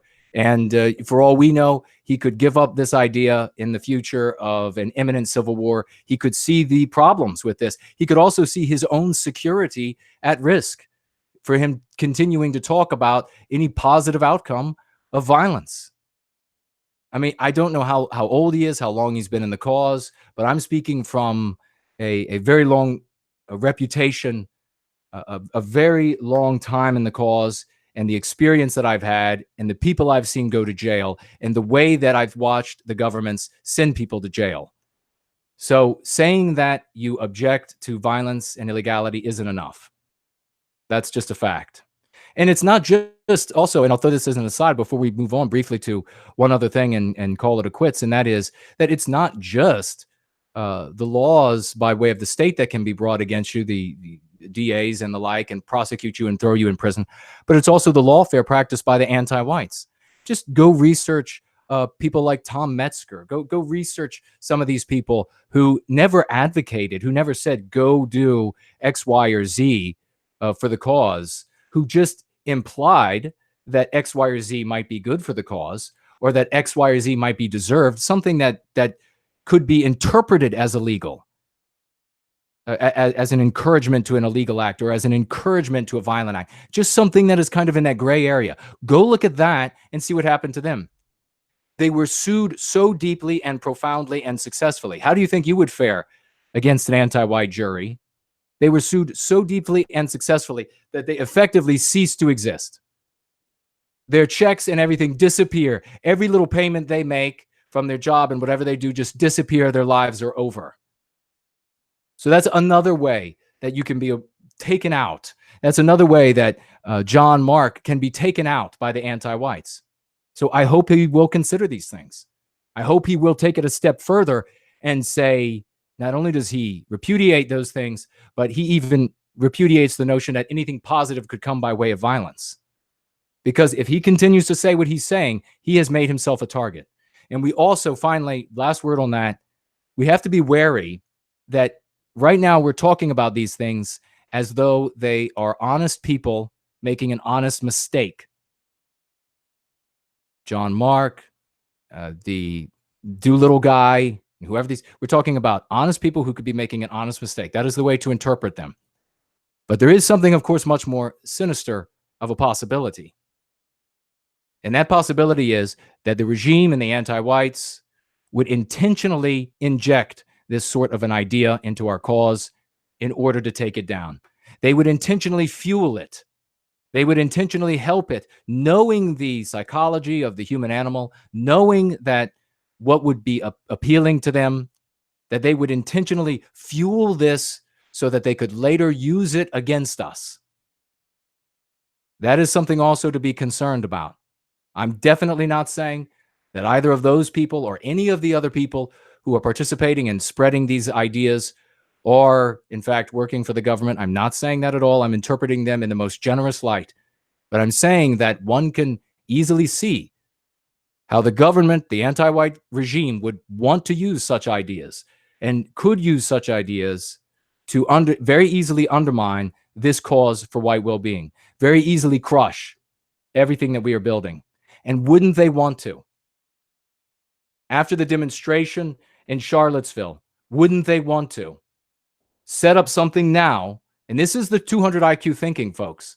Set up something now so that it grows and bears enough fruit for them that they can then use it later and destroy us with. So it makes perfect sense.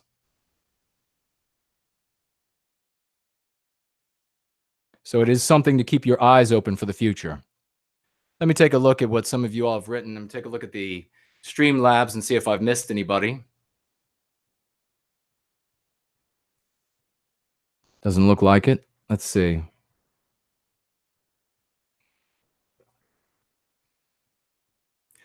Somebody says, I guess it's to be mocking, to buy my books, and that's winning. Well, my books are full of, if you're not mocking, then I will agree that my books are replete with the dialectics that will help you go free and that will enable you to help your friends and family go free. So absolutely.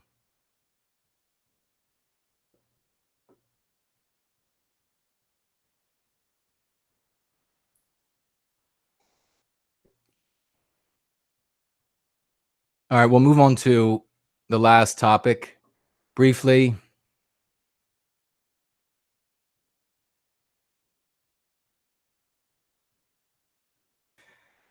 Anonymous says, you said it yourself, they can use false flags. Do you think when push comes to shove that they won't come for you either way? Anonymous, who is the oppositional power to the anti-white regime that they have to continue to persuade that there is such a thing as law and order? It is the broad scores of millions of white people in the United States, in all of the Western countries. If they just come for me, if they just come for Jason Kuna and they delete me from the scene, and they go for Mark Collette and they just delete him from the scene. All of those many millions will come to the conclusion that there isn't any law and order. And the reason why, the evidence that is there, I've said it before and I'll say it again, and I'll keep saying these things because they've got to resonate, they've got to stick. The anti-white regime would not continue to propagandize these masses. They would not continue to propagandize them with the notion that law and order still exists if they did not represent a superior power to them. So they would need a reason to take me and Mark Collette and the rest of us down. All right, the last thing we're going to jump onto is great to see we have over 400 viewers. People who are going free is what we have. Over 400 folks going free. And hopefully there will be thousands who will watch this stream in replay, and they too will go free. And then they will free hundreds and thousands more. And that is how this will grow. If I told you that I had the antidote for the poison you've been given, and that we could spread it, that not only could I give it to you, but that then you could replicate it and spread it to those around you, doesn't that spell victory? Isn't that what we need to recapture our destiny?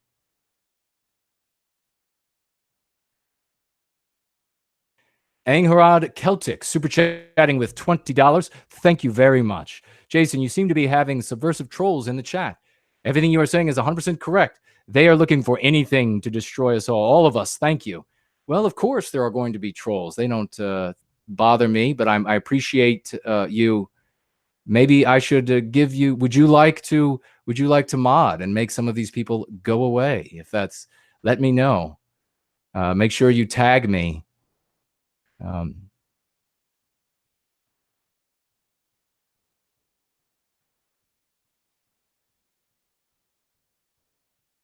Mike says, remind him that Tutar has been on multiple accounts. It has had to move from multiple accounts to protect us because the anti-whites shut us down.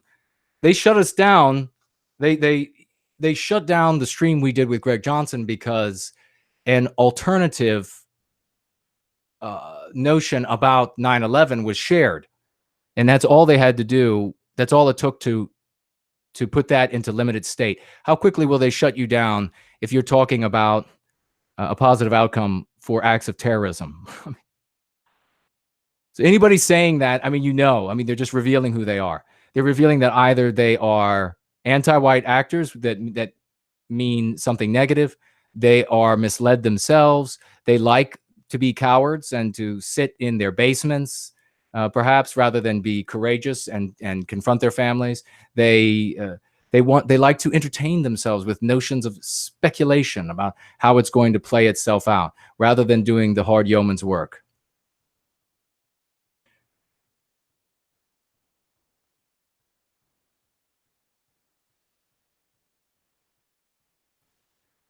We have Super Chat saying, this is not depressing. This is one of my favorite streams, Destiny. Amen. Thank you for the, I think it was $9.99. Christoph, thank you for that investment. Okay, when I say that the ideology of the anti-whites is anti-whiteism, what is the acoustically unlovely and effete alternative that people use? We're going to cover this quickly, and then I'm going to bolt because I'm not able to do the work for white well-being for a living. But in the future, that would be fantastic. Does anyone know what it is? If it's not anti-white ideology, it is what? What do people call it?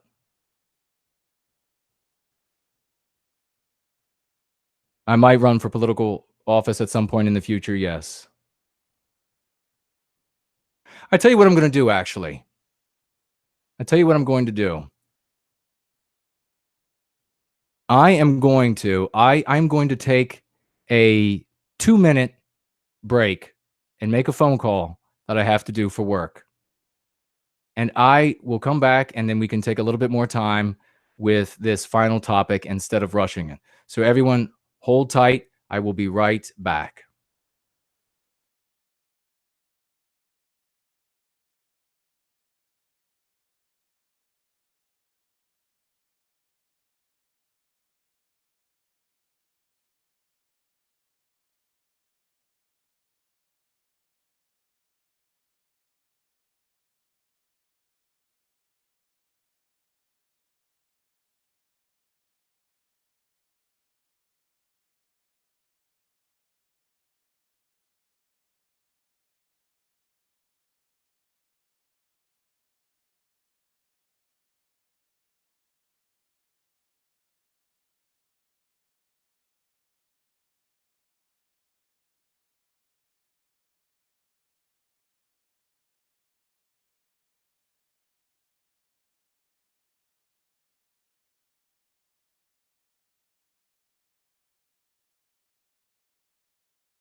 right, let's continue the show. I have a little bit more time. So let's see where we were. Let me catch up.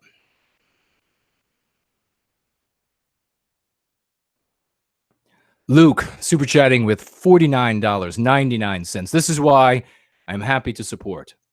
It seems to me you always have a positive push for white well-being, even though these difficult topics. Your passion is palpable. The striving for turning hearts and minds toward positive solutions is inspiring. Thank you very much for that, Luke. Those are very kind words, and we need that sort of positive energy, the energy that you then mirror back at me, so that we can do great things and will do great things and are doing great things for our people. There will be no end to this. We're not going to be shut down like others have been shut down. We're not going to make it easy for the anti-whites to wipe us off of the socio-political scene the way they have wiped off other endeavors in the white positive sphere in the past. QL27, super chatting with €10.99. Thank you very much. An antidote comes in small doses, but I can drink pints of your wisdom. Oh, thank you. That's fantastic. Thank you very much.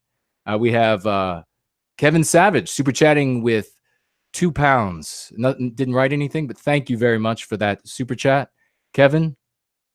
We have, oops, just disappeared. Healing Arts, super chatting. I think that's again the Danish krona, 20 Danish krona. Why promote as an ideology seems unnecessary?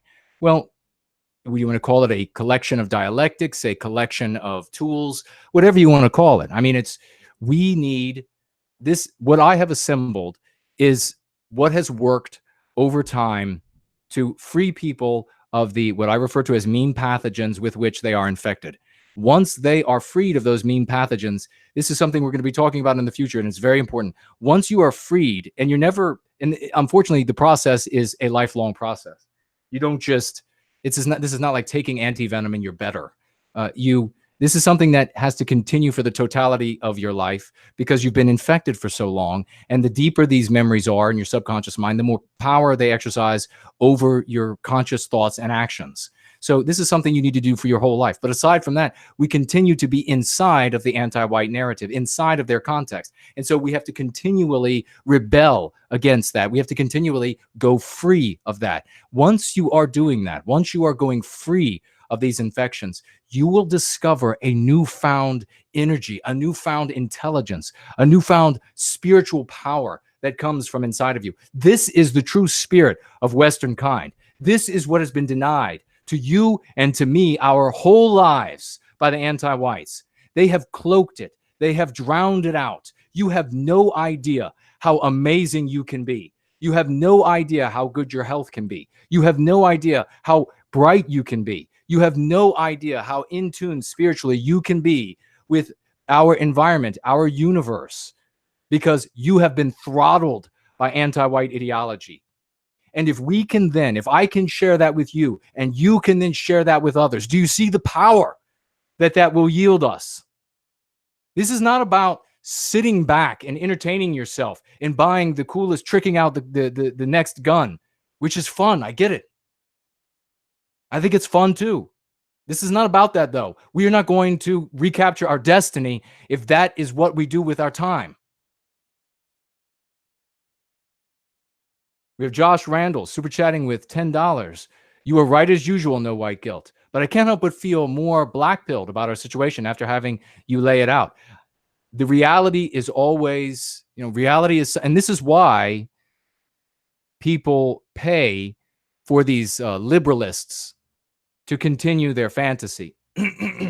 How much money do the liberalists or they used to make, right? Until they started getting kicked off of the platforms. But weren't they making like tens of thousands of dollars a month? Does anybody know why? Does anybody want to take a guess why?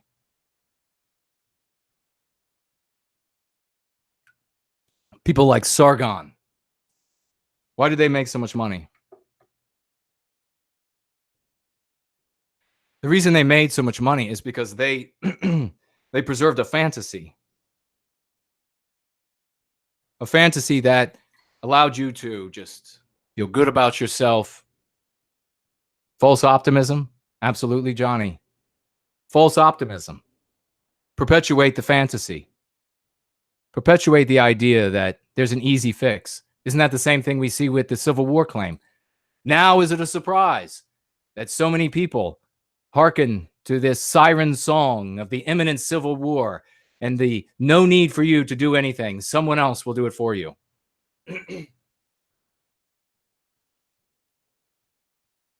They're paying for the illusion. They're paying for the story that will allow them to continue to act cowardly, that will allow these people who follow them to continue to shirk their duty when it comes to the salvation and well-being of our people. That's what they're paying for. That's why people like Sargon made so much money. That's why the anti-whites, their message is always so much easier to sell than those who have been on the right side of the spectrum.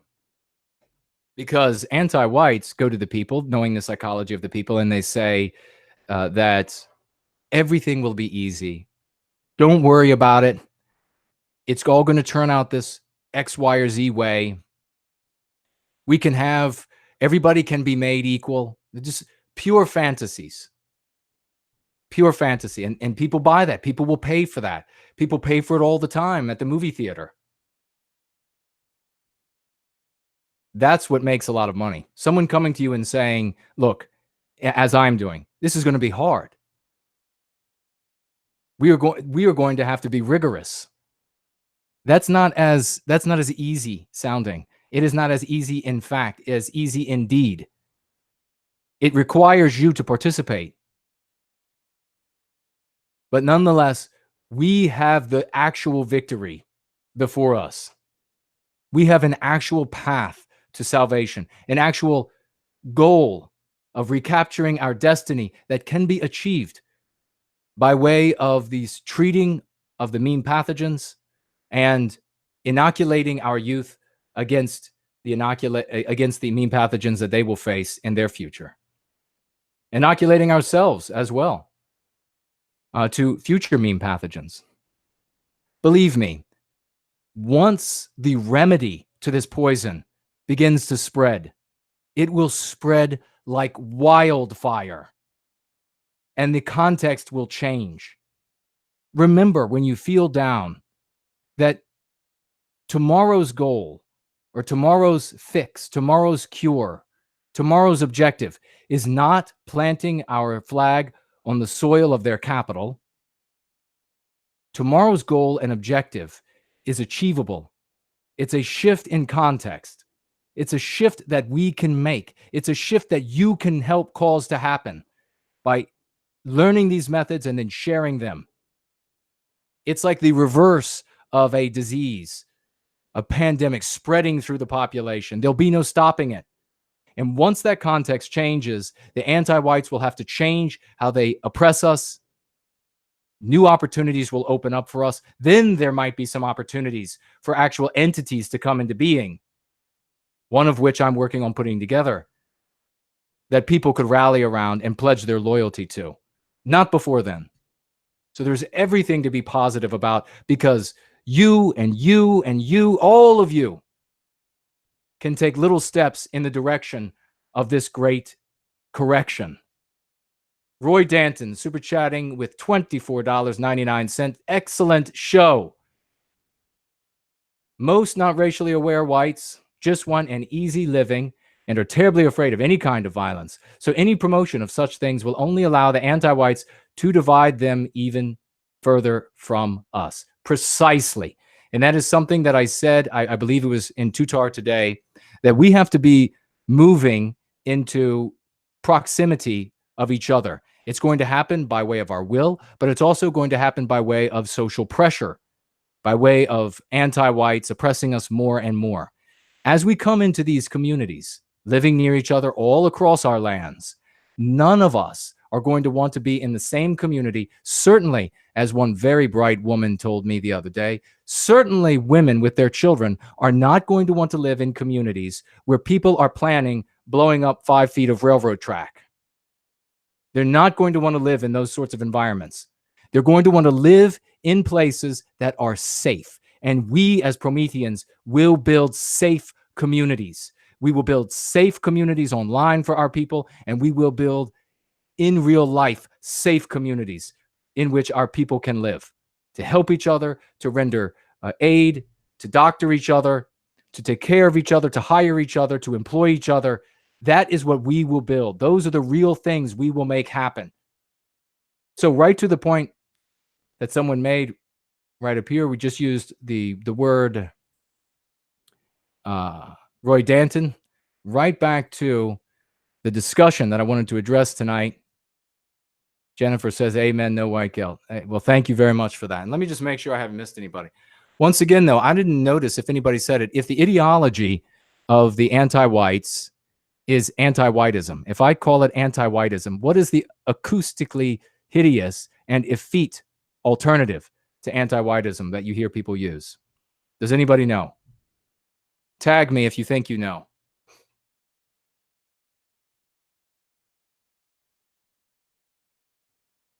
Just received a fantastic super chat by way of Streamlabs by Sean, super chatting with $20. Love today's message. It needs to be heard far and wide. Thanks for all of your hard work. Thank you for being here. Thank you for caring enough to feel such sentiments and for being a valuable member of our community. I appreciate that. All right. Does anybody, let's see if anybody guessed it right.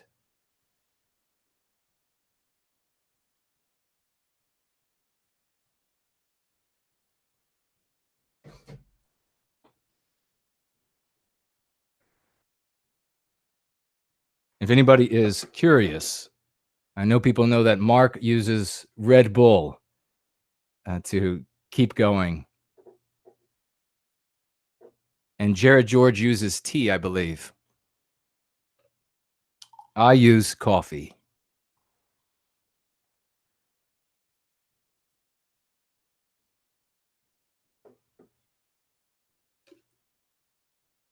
No, this is the ideology practiced by the anti-whites. I use anti-whiteism, and the acoustically hideous and effete alternative is anti-whiteness. Has anybody heard anti-whiteness? Black coffee. Yeah, I don't put sugar or dairy. We can talk about that in in another stream when it comes to health. Don't consume excessive sugar, and dairy is for calves. Okay, has anybody heard anti-whiteness before?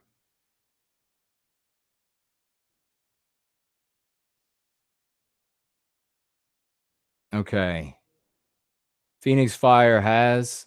It's not as popular with you all as I thought. Good. Good. Right now it's still kind of innocuous, but I have to speak out against it because in the future it will undermine our objective.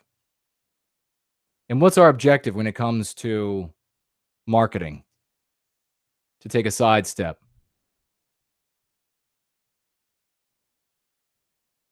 What is our objective when it comes to marketing? Because we need to have our objective in mind when we are contemplating our lexicon and our messaging, which includes the imagery as well as the words we use in that imagery, diction, syntax, etc. So what is the objective? Anybody?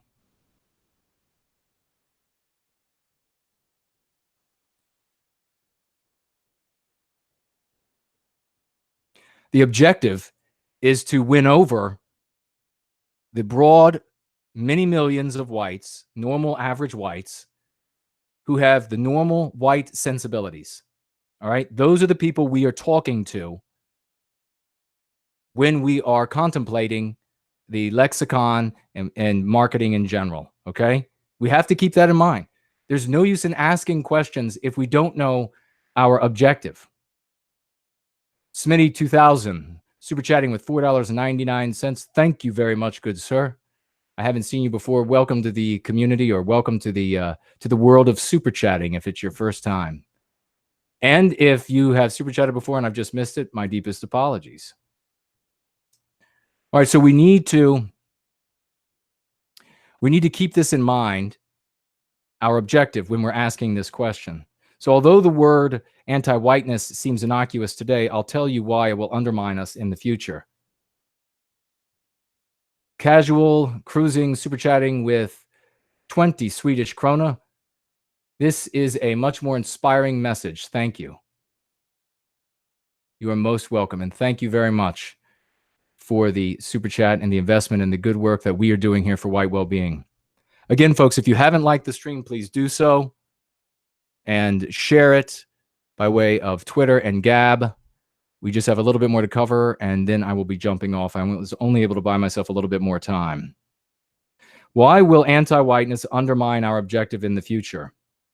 If we are opposed to anti-whiteness, we ipso facto embody and support whiteness. Does that make sense? If we oppose anti-whiteness, we ipso facto embody and support whiteness. So then the question is, what is whiteness? I know these things sometimes can seem trivial, but language is magic. This is what you have to appreciate, that language is magic. This is sort of like the difference between, the guy who wields the sword and the guy who has the sorcery book. The ones who wield the words the best are the ones who win in the end, because they're the ones who create the stories. They're the ones who inspire the people that wield the swords. Does that make sense?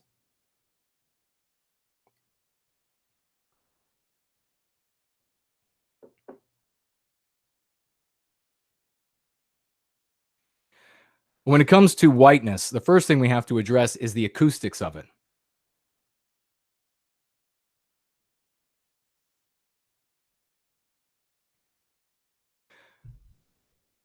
Would you name the embodiment of our spirit and our manifestations? Would you name the embodiment of our spirit whiteness if it were put up to you?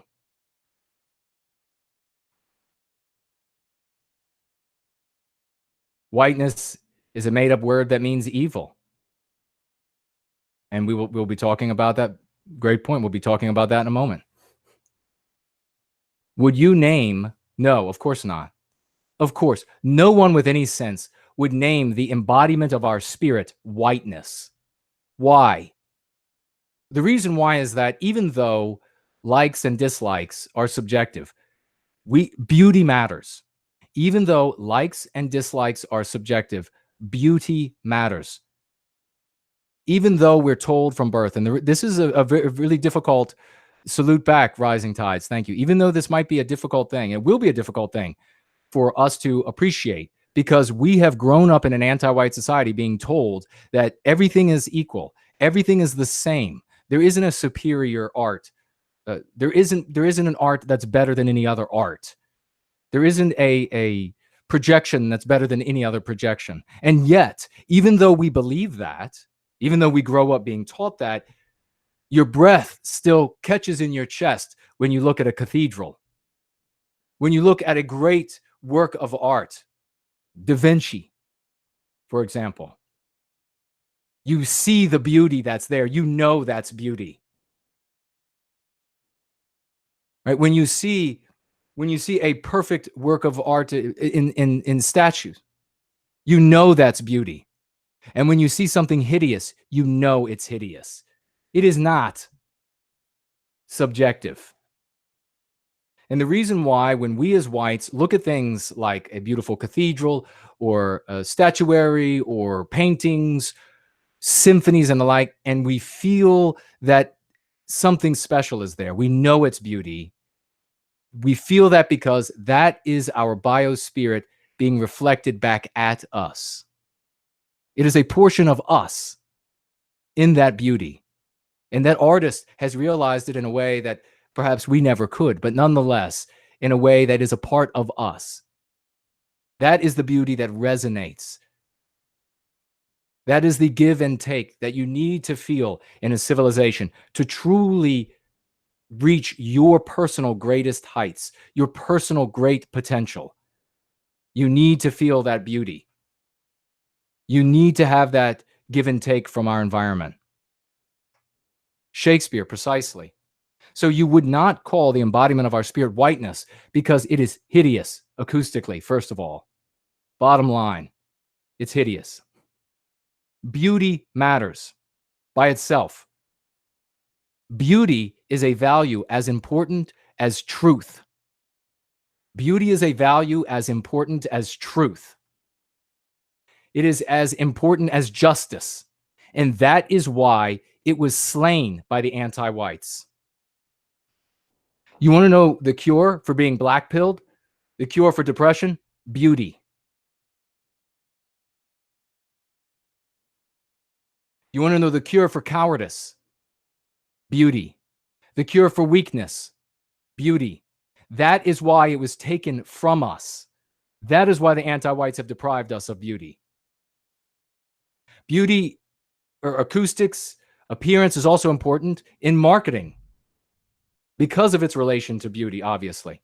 But just generally speaking, whiteness is reminiscent of illness. Just think about that acoustically. And if it doesn't strike you as hideous, it's fine. Some of us have Boeotian ears and just can't appreciate beauty. Some people are just not there mentally. That's understandable. You know, I could never create the works of some of our greatest artists. I mean, you think of some of them. Well, we had Shakespeare mentioned. I mean, the incomprehensible beauty. But if you have Boeotian ears, then just take the word of the rest of us that it's hideous. The second issue is whiteness has already been defined by the regime. And they've used it against us because it's ugly. That's why they chose that word. Whiteness means today, as established by the regime, as established by the universities, it means being white and structural oppression and exploitation. It means both of those things. The anti-whites have linked it permanently together. It means white people and structural exploitation and persecution. So if you are opposed to anti-whiteness, then to the average person, you are also opposed to ending structural oppression and exploitation. Do you see how that undermines us in the future? But you might say, well, you'll just correct everybody on that. How effective is redefining a word? How effective has it been to redefine racism? Redefine racist? Zero. You have not and you will not be able to redefine words that the regime uses. They have the power of the megahorn and you do not. So if you use their word, it will carry their definition. And if you are opposed to anti-whiteness, then that will mean that you are opposed to structural inequities and oppression and persecution. And then you will be in this scenario of having to try to redefine the word and walk your way out of it. That is a weak scenario, and that will undermine us in the future. So this is why I oppose the use of anti-whiteness. And what do I use instead? I use anti-whiteism. And why do we use anti-whiteism? First of all, ism to the entire population means two things immediately. They don't need to be educated.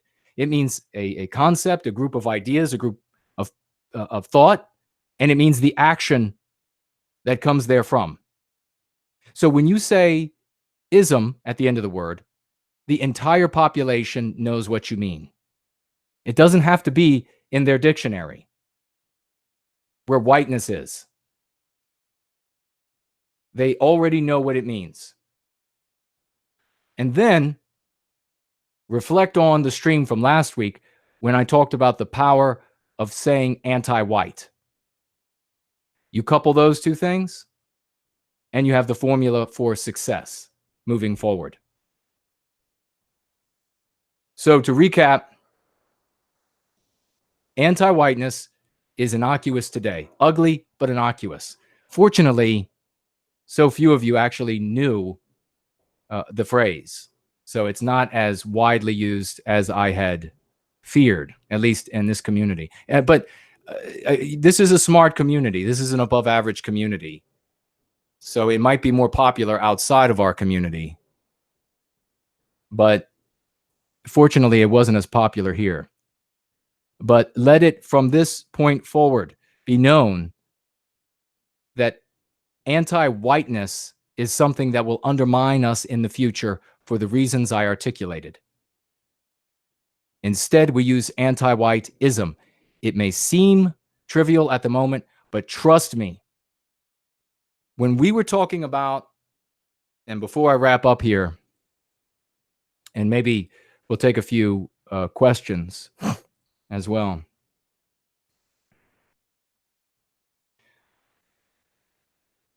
Years ago, there was the question of alt-right and the use of the word alt-right, or the term alt-right. And I said, and this still has, it's only been hinted at. It hasn't yet been employed because it hasn't had to be employed, but it can be employed on a large scale. And I said, I don't think the term is good for the long haul. It may be useful for the short term, but then we need something to transition to, at least those individuals who were from the white positive sphere that were going to move into this, we can call it a fad, essentially. It was like a style of dress, a name, etc. All right, because it wasn't a movement. We have to try to be rigorous about these things. It was more a fad if we were going to be literal about it. And I said, in the long haul, the name can't be used because it's on a spectrum. It lies on a spectrum. And at the other end of that spectrum is an invisible place that the anti-whites will be able to define for themselves. Does anybody know what that spectrum, what's on the other end of that spectrum? Any guesses?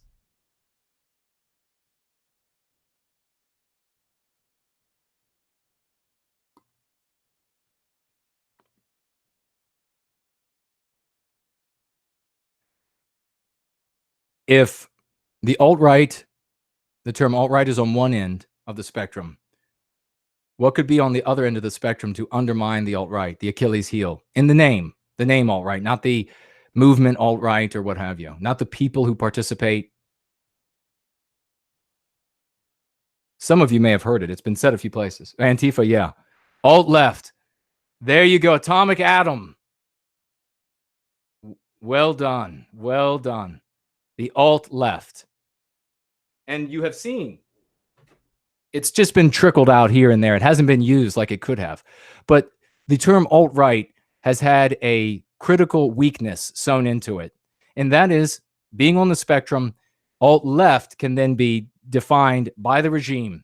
And then what they would do then is they would go to the masses of people and they would say, look at the people in this video or this photograph that are maybe burning down a store. That is the alt-left.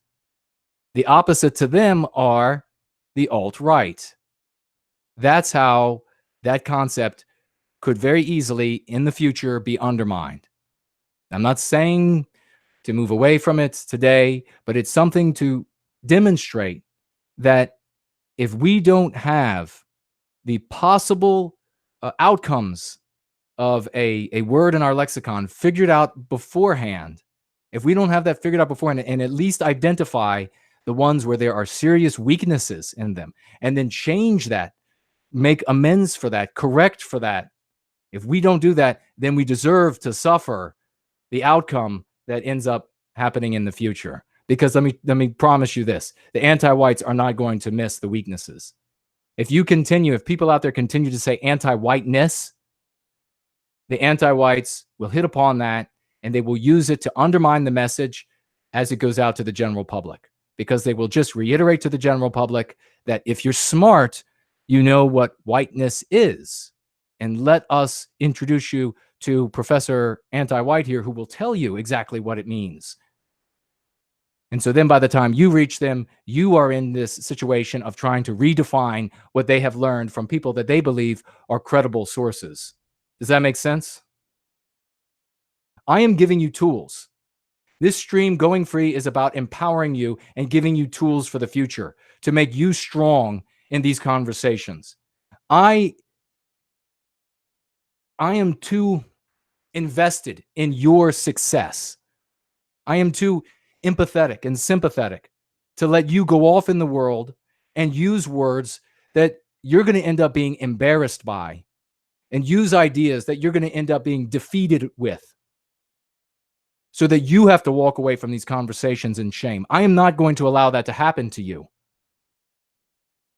My purpose is to empower you, to make you strong physically, mentally, and spiritually for these interactions, so that you come away as the winner with your head held high, and that this message makes it to each one of our people, so that just coming into near contact with us communicates the immunization and it spreads. Let that message spread and watch the anti-white scramble. So before we wrap up, let me check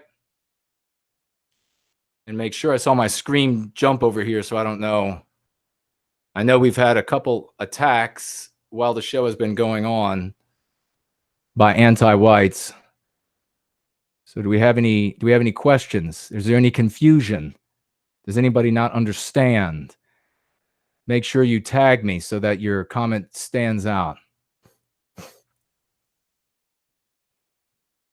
I see Goy Meets World says use truth. Yes, we're using truth, but at the same time, truth is a beautiful but lissome virgin. And she is a young woman. She cannot walk the streets alone.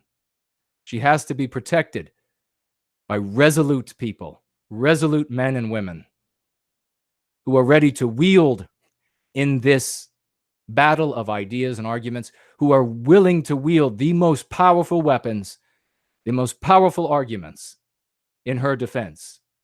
She cannot defend herself. Don't simply look to truth, but well said otherwise. Let's see, we got a super chat.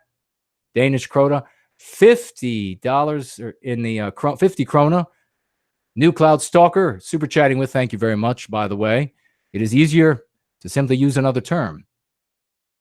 It is much harder to unlearn something you have learned than learn something new. That's the gist, right? Absolutely. Once the people already understand whiteness, and the ones who don't will be introduced by way of universities, by way of the media, who will say, here are the professionals, here are those who understand this subject, this material, these are the authorities. They will tell the people we need to speak to, the people we need to persuade to come to white well-being, what it means, so that our message will become ineffective, ineffectual. It won't land, it won't resonate with these people.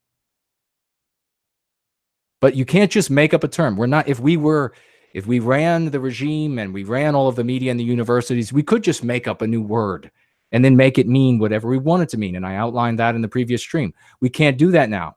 We need to take things that, even if they're not in the dictionary, people understand immediately. So well said. We also have Johnny Jones super chatting with $20. Didn't write anything, but thank you very much for that. Every one of these super chats is very meaningful, because the more time I spend helping you all, empowering you all, the less time I can spend doing my day job, if you will, and making money there. So I appreciate every single super chat. Sue writes, what are your feelings on identifying as European Americans? I'm not saying I'm against or for it. I have mixed feelings. Well, when we identify as, there of course are arguments for and against. Uh, I advocate saying that we are members of Western kind. And there's some other terms that I'm going to introduce in these streams as we work deeper into it. I don't want to get into today. But the argument against is that when you say, and perhaps you've heard the argument, when you say that you are a European American, you have just become a hyphenated American and nothing more than any of the other groups that are clustered here. You've sort of yielded the territory to the anti-whites. The premise that America is a nation of ideas rather than a nation of people. Now, America is the white race. Germany is the white race. France is the white race. Australia is the white race. All the non-whites who live in these countries are paper Americans, paper Germans, paper French, paper Australians. They are these things by way of legal fiction. So I don't use European American. Some people say that depending on their company, who they're talking with, family members and the like, that it can be effective. If that is effective for you in an attempt to persuade someone, then use it. But I would recommend using Western kind to identify us, and things like America are our creation. Excuse me, nobody else can create America. Seaver, a great member of our community. Great to see you, writes, I'd be interested in anti-violence moderation, general moderation. As far as argumentation, tools for argumentation, if you could write back with a little bit of clarity what you mean there, I will happily speak to it. Whackery. I like the whackery. I'm 64 years old and fought in many ways. I want to thank you for this way of being. You are most welcome, and we are most indebted to you for your sacrifices. You're those of us who have fought the good fight over the years, taking the message to the masses, sharing it with them, trying to persuade people to come to our calls. We are extremely indebted to you and all of the good work that you have done. Thank you deeply for that. We will carry it forward and honor you and your sacrifices and efforts that you have made over the years by making those same sacrifices and efforts.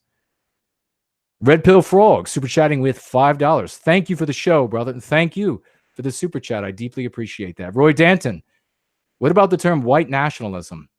Should we better, is that maybe use that instead of alt-right? Or how should we call ourselves? Roy, you're speaking right to my heart, brother. We are Prometheans. That's who we are. And this is something we'll get into greater depth in coming streams, but it's very important. White nationalism has been thoroughly demonized by the anti-whites. Thoroughly. It is now indistinguishable from Nazi. So we'll get into it in the future. We'll dig into that.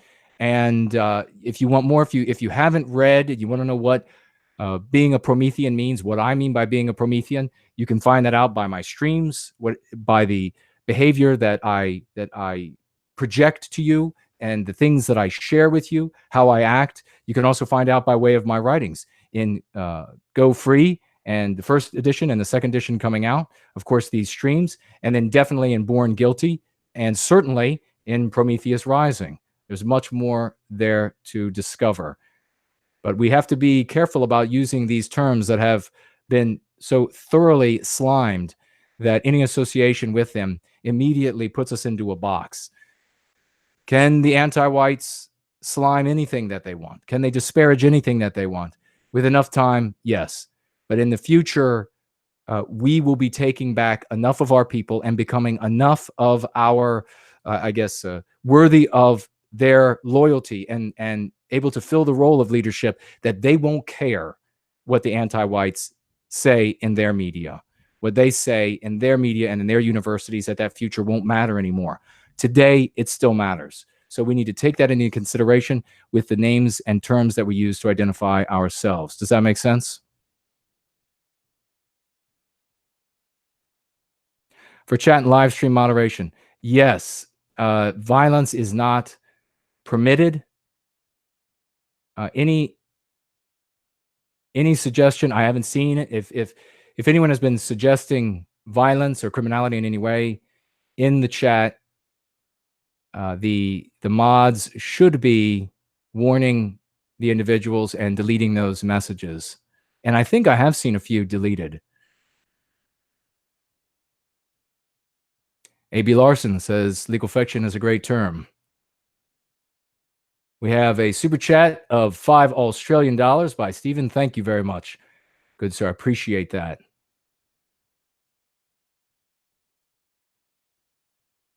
Okay, DM. We are, and Matt. How far have you planned? Seems like decades. Matt asks, how far have you planned? Seems like decades. Yes.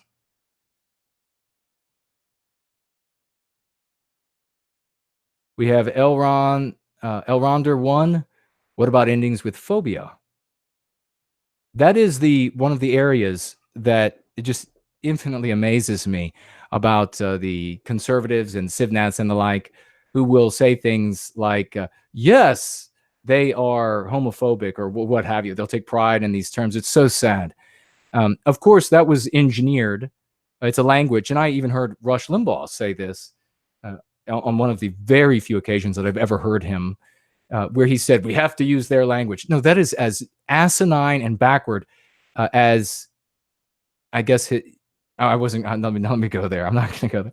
I was going to insult him, but I won't do that because I guess he has served some good for our people. But that is an asinine and backward idea. The phobia, of course, is to get you to want to do the opposite, which is to say, no, I will prove that I am not phobic in any way by engaging in the activity that you want me to engage in. We can use it in the future, and we have to be careful though, because it's one of those areas that works well for the opposition and that has become something that they own, so that when our people employ it, it very often rings hollow. Does that make sense? It very often seems like it's contrived. So that's something we have to be careful with and play with. And the last question I will answer is DM writes, what do you say to people who say America belongs to the Native Americans? I say hogwash. The Native Americans came to the Americas across a land bridge. The Native Americans. Asians came to the Americas by way of a land bridge. The Europeans, the evidence shows now, came to the Americas before the Asians. But even if they didn't, the Native Americans or Asians that came here, even if they were here first, they are still visitors to this land. They are no more owners than anyone else who came to this land. And furthermore, the premise that there is some deity and the real estate agent, like, I don't know how you might want to say, like beatific, a deity, real estate agent in the skies who's allotting certain land masses and saying this is for your people forever, is absolute nonsense. That clearly is an argument that doesn't work when it's on the other shoe, or on the other foot rather. When we say, well, the whites have been in Europe all along, so therefore that is their territory. Well, of course, that argument doesn't work for anti-whites. So, but probably what's the easiest way to dismiss the claim that America belongs to the Asians who supposedly or ostensibly got here first? I would say that there were red tribes and brown tribes in the Americas that were incessantly at war. And then one day, a white on this landmass, there was no country, there was no name for a country. There were roving red and brown tribes. And then one fine day, a white tribe showed up. And the white tribe, just like the red and brown tribes, engaged in warfare. And in the end, the white tribe won. And when that white tribe won, it made the greatest country that the world has ever seen. Just as we do everywhere we go. So on that note, I want to thank everybody. I think I had one other super chat from Prussia with Love, donating $3.99 through super chat. Thank you very much for that investment. And I thank you all for being here tonight. If you have recommendations for topics to cover in these streams, Going Free streams, I will happily cover them with you. Please make them in the thread below. You can also write me at my website, nowhiteguilt.org, nowhiteguilt.org. I will entertain all of those. We'll be back on Friday, probably around 4 o'clock with TAP. And we will have on Mike from Traditional Mike. We will be talking about South Africa and the evils that are happening to our people there. Evils that are only happening because our people, too many of them, too many of the broad middle mass, were willing to listen to the anti-white pretexts, like the moralized pretexts, sentimentalized and intellectualized pretexts, and now find themselves in the position of being erased from the civilization that they built. Roy Danton, $1.99 super chat. Thank you so much for this fantastic show. Thank you all. And I will look forward to seeing you on another edition of Going Free next time.